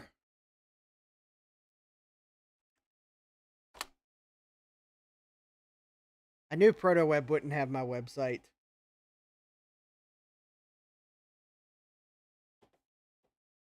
However, unfortunately, I do believe if we were to go to 1998,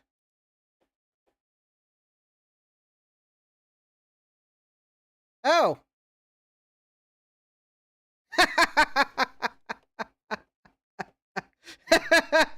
okay, maybe they did archive my website, but probably not the graphics, unfortunately. Nope. Of course not. Nope, nope, nope, nope. Ah, look at all this brokenness. No!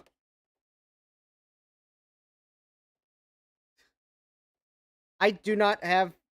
Did Genie have a website? I may have to look. Oh, great. Yeah. This page was last updated on June 3rd, 1999. Wait a minute. I told you I wanted 1998. It's giving me my 1999 website.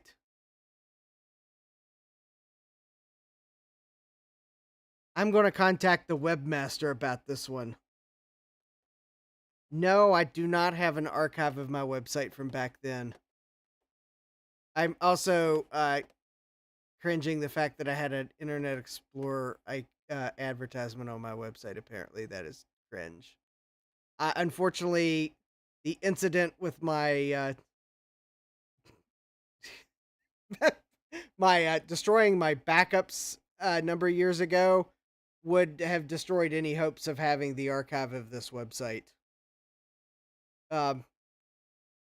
Also, I guess as a point of note that should I really feel like spending the money to actually register my trademark, I could actually show the trademark office that I was actually trademarking this as early as when I first created this. So there's that. Yeah, I know. Well, okay. In my defense, I was in high school at this time, and 10 cents was a lot of money per click, and I made 0 cents.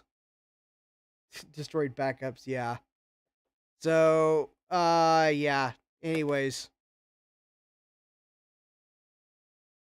there's that website. Yeah, completely like.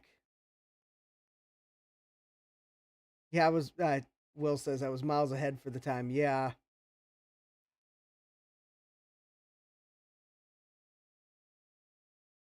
Yeah, I basically. Well, I had my job at the computer shop, which is what paid for my hosting. Genie, did Genie have a website? I think it did.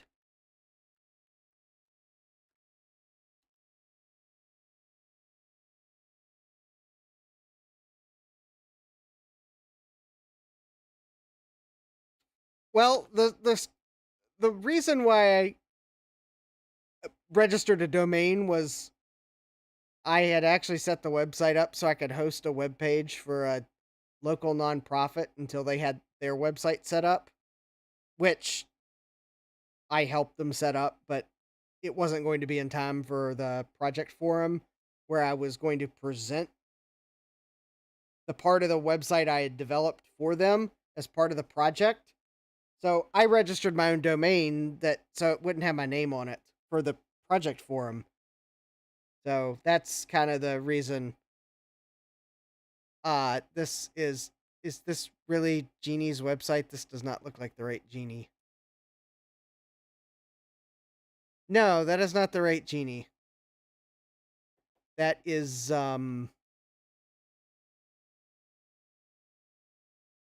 that is not the right Genie. Let me do a quick web search. I know exactly which Genie you're talking about, but that does not look like it. All right, yes, because Genie was the General Electric's the General Electric Network for Information Exchange. Yes. Oh, maybe they might have not actually had a separate website for Genie. It was probably part of the GE website. Yeah, I bet it was probably on the main GE website.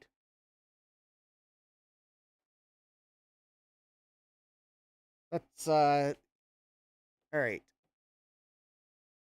Let's see if the Internet Archive can all right. So the ProtoWeb didn't have the GE website, but I'm pretty sure the Wayback Machine does. Because I think that's where the Genie product information would have been. And, oh yeah, this is bringing back some memories. And of course, the images are not archived. Why would we archive the images? Oh yeah, it's even the time period when we bring good things to life was their slogan. All right, let's see here. GE products and services. Oh look! Oh, CGI server. All right, let's see if they got like a boo hoo. That page wasn't archived. Okay, there was something I noticed that as soon as it loads the page. Welcome to GE. The current GE stock quote is 97 and 3/8.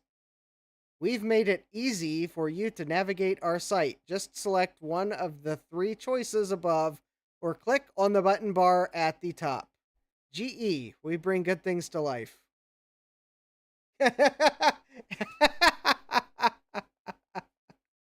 um Oh, there we go. We could get their current stock quote. All right, at home with GE. Will that take us to a web page that actually might have the? Oh, there we go. See a full listing of GE products for you and your home. Oh, there we go. Of course, now it's going to load a header.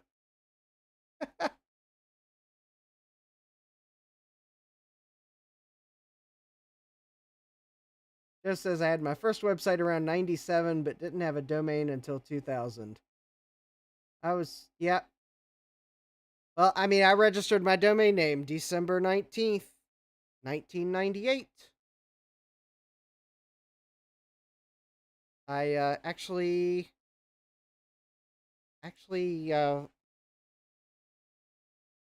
I don't misquote, because I would hate to like misquote something. Let's see here.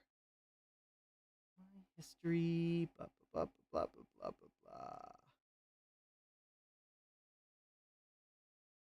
Oh, there we go. My see here. Oh, never mind. Authentic dial-up speed. Yeah, this is actually, I could set the ProtoWeb has a proxy that I could set for 56K speed. Oh, looky here! Rebates! Woohoo! Save money! Order parts and accessories. Alright, I was kind of looking to see if maybe Genie might be listed. But that might actually be... That might actually be on the business website. Electrical devices, home electronics. Financial services? I think that might actually be... Oh, wasn't archived. Or the Internet Archive is refusing connections from ProtoWeb 1. Yeah, no, Web 1.0 was pretty, and yeah, and an absolute pain to make it pretty, yep. Yeah, I think port 6752 emulates 56K speeds. That sounds right. Although I'm using the automatic proxy server. So, alright, I guess just for funsies, I'm about to draw the stream to a close because it's getting late. However, for funsies, since I was using the automatic proxy configuration, I believe they do have an automatic proxy configuration for the 56K speed, and that might actually help, because I think one of the errors I got once did say that you could switch to the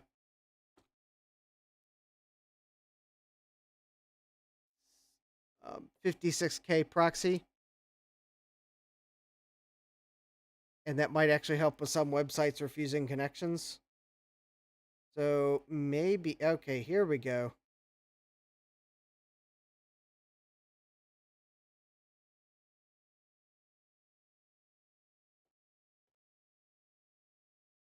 Oh, that's going to be a CGI. That's not going to work. All right, let me go back. Yeah, 404 not found because.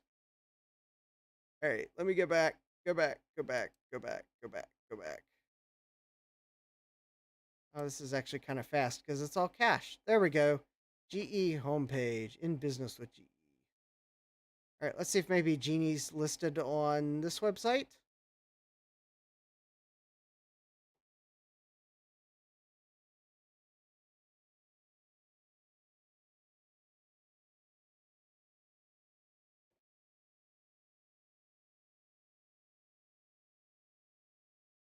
Of course, this is cached as of 1996. Oh, hold on.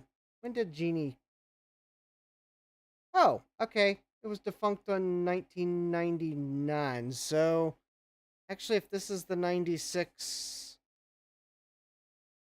homepage, I would expect to see Genie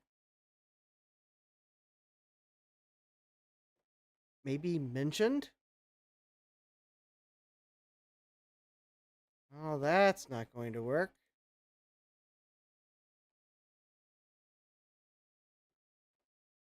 Okay, yeah.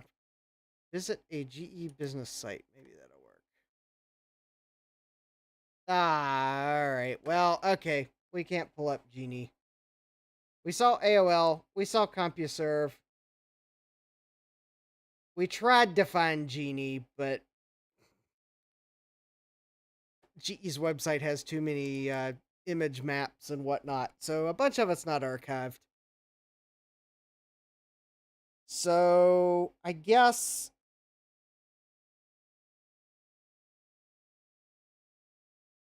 Alright, I guess I'm going to do one last.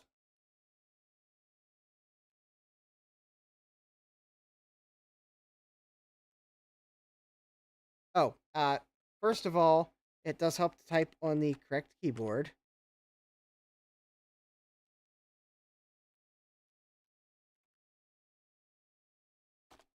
And I know ProtoWeb's not going to have that, but I'm hoping that, assuming I typed that correctly. Ah, they didn't archive that. website. Oh.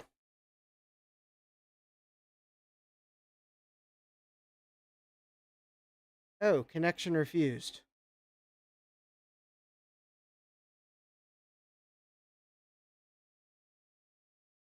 Oh, maybe the Internet Archive's just too busy. I was going to go to the governor's school's website from back in the day, assuming the Internet Archive cached it, but oh, there we go. What do you know? Kind of close it out. After all, I registered my domain name while I was at school on the night December 19th, 1998 at the governor's school. So, there we go.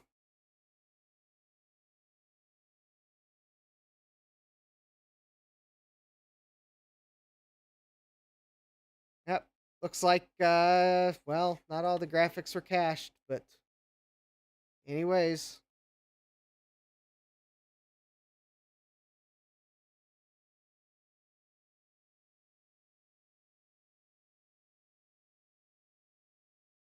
Oh man. Don't know how many visitors it had since July 29th, 1997. Wow, that is yeah, the Mac users group of Roanoke. Oh, I remember hearing about Mugger.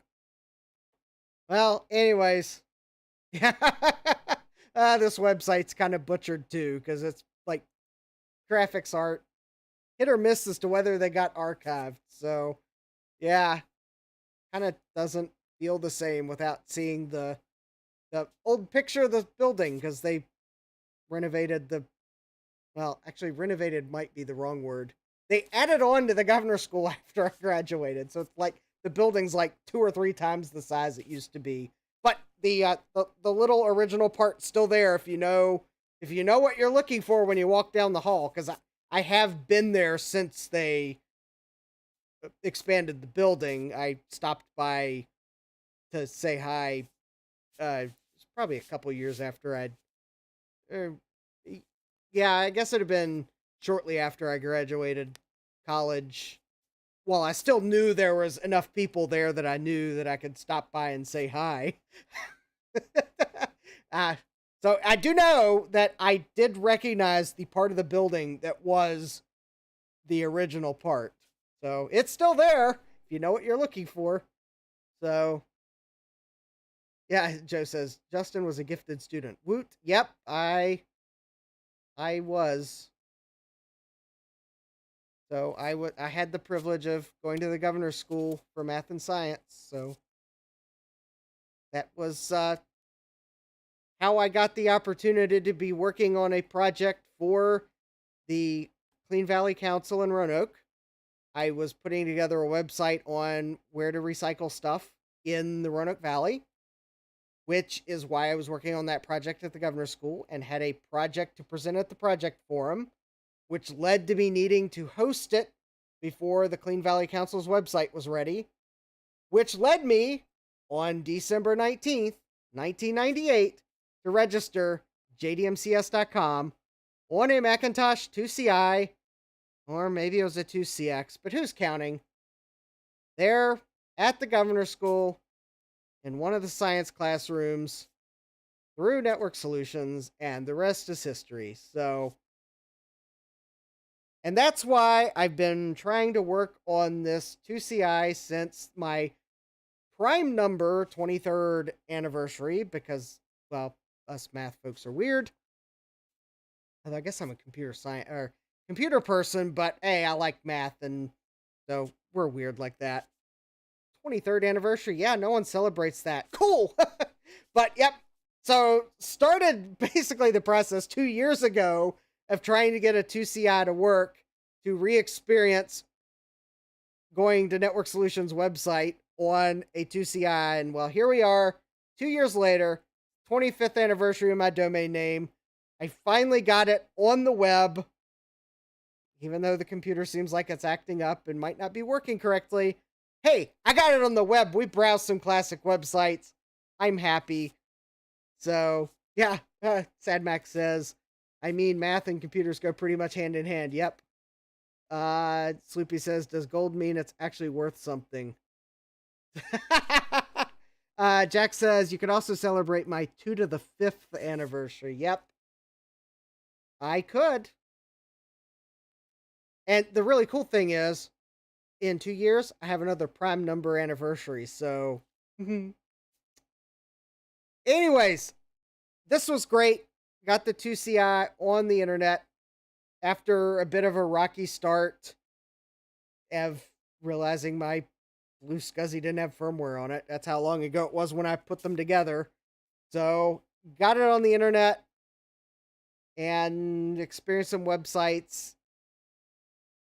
And maybe if I look at this some more, maybe I might try to install Netscape Navigator 4.08 again, but not install Java in Netscape Navigator 4.08.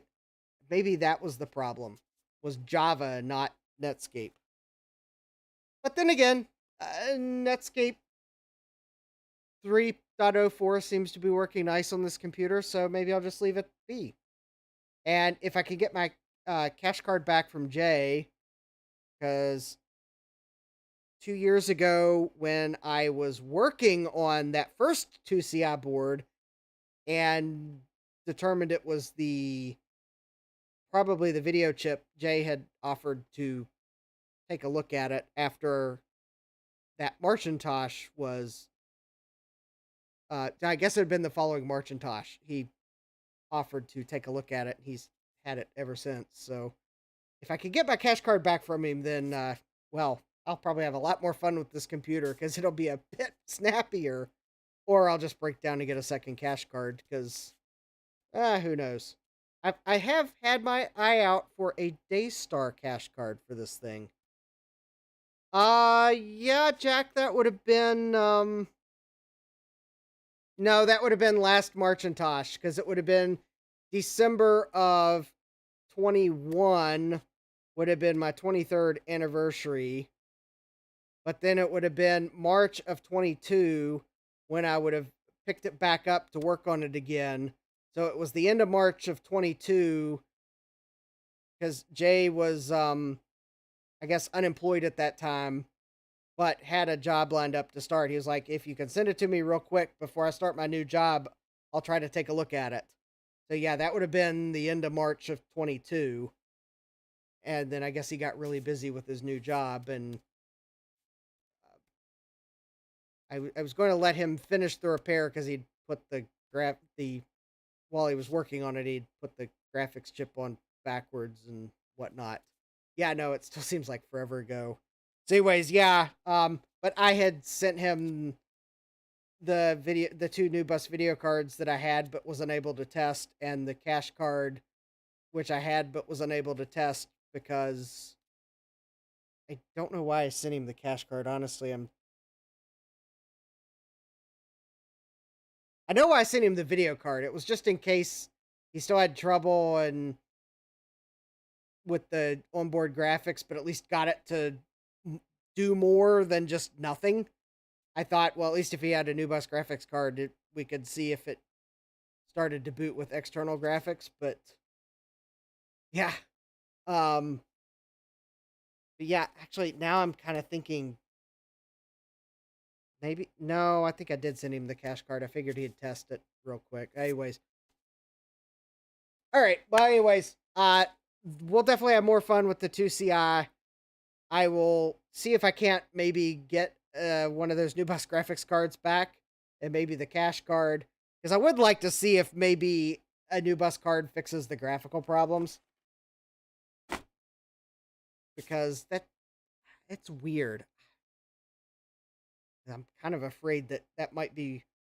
I'm kind of wondering if maybe those graphical problems is the whole reason why this board appeared on the free pile at PCF Midwest. But anyways, yeah, all that room back there, and I need to paint those walls so I can put the shelves up back there, because I'm kind of tired of those shelves being not against the wall, but I want to paint those walls first. Because yeah, look at my lonely beige YouTubers can't point. Yeah, there's the beige G3 right there. Just all lonely in the corner. But wall painting stream, go. uh, Gonna need to warm up slightly because the paint I have says 50 degrees room and wall temperature, and it's been below that. So, anyways, yeah, as soon as I can paint those walls, because I have shelves to put up, but I want to paint those walls first. Because I would like my media room back, because I have a bunch of computers up there that need to come down here. Yeah, actually next spring. I don't want to wait till summer, because then it'll be too hot to want to do anything. Too hot and humid. Spring. It's going to be, unless it, like, we get some unseasonable warmth next week that I'm not anticipating. Spring.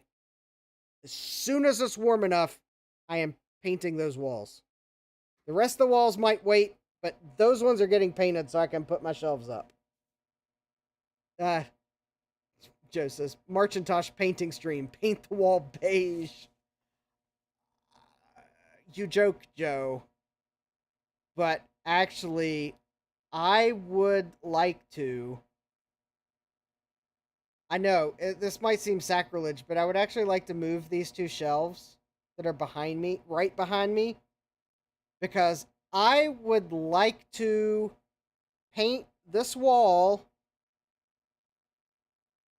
and beige would be a nice background color, but I would like to paint, and maybe I'm copying Miss Kate, and maybe it's wrong, but I would actually like to paint this wall with this, with color stripes that start with the gold and blue of my logo, and then kind of somewhere along this wall merge together and turn into like the stripes of the Apple II colors. I haven't figured out what that merging together will look like. That's like one of the holdups. The other things I can't draw. So, I mean, I can draw straight lines, but somehow I want to kind of hint at, like, I don't know, or maybe it'd be the Apple color stripes and then my logo colors, but I don't know. Kind of, I thought it'd be cool to do it on that wall since it's like as close to right behind me, but unfortunately that means those shelves will have to move to do it. But yeah,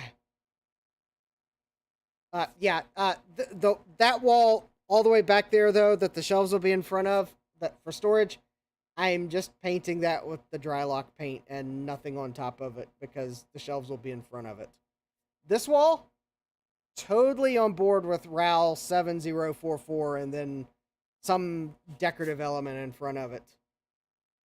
And I think if I do that, then it will be quite fine to move those shelves somewhere else so that you can see my decorative wall.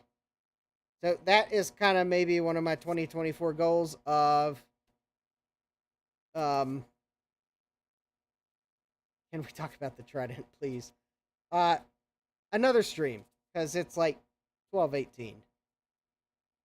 And I do have to work tomorrow, even though, yeah, I do have to work tomorrow. So, with that, and kind of some of my decorative goals for 2024, it'll require me to figure out what all the colors I need for the wall, because, fun fact, I don't want to pay for Pantone colors to figure out what my logo is in Pantone colors. I know, shocker. Because actually, I don't think Pantone colors are in Creative Cloud anymore, so I would have to pay for Pantone colors. I'd have to pay for RAL colors too. I have no color sample references to figure out what my logo is in standard colors to even get those paints. So, yeah. So I don't know what my logos are in printed media. But yeah. Oh yeah, use Google Sketch to plan it. Yeah, I'd probably do that because I'm going to paint the wall and pick colors. Javier knows the color codes for all standards. Yeah, I think that's one of the things, though, for apple color. Okay, I'll get with Hav. Because I kind of would like to do some decorative stripe behind me. I don't know. That'd be cool. Because actually, I've never really liked the shelves behind me, right behind me. But at the moment, that's where they are, so I'm making do. But I have wanted to actually paint that wall with actual paint. I guess the shelves are just sort of disguising the fact that that's bare drywall and mud. So I know, what will we do without my Microsoft assembler box behind me? It might break YouTube. I mean, yeah, I can see the headline now. YouTuber breaks YouTube by moving Microsoft assembler box from background. Strange but true. Anyways, yeah. Oh, oh, you want to talk about that Trident? Oh, okay. So real quick, Adrian Black has Rammy. I have. I forget what we called it on Dave's stream. I have that. So if you send me Trident cards, well, yeah, it's like Adrian Black's Rammy. So, anyways, that's why the Trident's up there. Um, if you have Trident cards you would like me to test, you can send them to me. I'll give you my address. I I guess I enjoy that type of punishment. Oh yeah, and I guess one other update on Tridents. I bought a motherboard for my the 286 that has the onboard Trident graphics because yeah, please do not ram me the Trident though. Oh no, it's just that if you send me Trident cards and I have to show them on stream, I'm going to actually use the Trident to show them on stream. I'm not actually going to stab them. In fact, that's just a plastic Halloween prop. It it looks fancy, but that thing was probably overpriced because it's like cheap plastic. So Jack says Justin is single-handedly driving up the price of Trident cards. um Anyways, so my Emerson 286 that has the onboard Trident graphics, that when the computer runs long enough, it starts giving memory errors. Well, there was a motherboard on eBay, the place where I buy things I later regret. The exact motherboard for that computer, I bought it. We'll see if I regret that or not. Unfortunately, I got to realizing that the memory errors on that motherboard happen when it's been running and warmed up. And I realized that, okay, there could be a cold solder joint somewhere. But I also realized that there could be a fault with the chipset and some failure that I can't just fix by reflowing things. And I just decided that before someone else bought that board, I was going to. I may regret it. That board may not work either. But I was like, well, I'm already in on the computer, so I might as well buy the motherboard too. Anyways, no. I'm just gonna say no to that suggestion, Will. So yeah. Oh, hi Thomas. Yeah, I was about to end the stream because it's getting late. And is it fixed yet? Yes. Yes and maybe.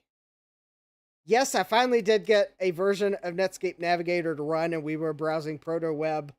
But the maybe is there is something going on with the onboard graphics on this computer, and I don't know if it's just quirkiness of the 2CI onboard video, or if there actually might be something failing on the logic board. So, but yeah, so it's a yes in terms of the software goals, but solid maybe in terms of, is the logic board actually fixed? So I may actually have to go back and look at the last live stream where I worked on this board to see if I notice any hints of graphical anomalies that maybe I missed then because I was not running OS 7.6.1.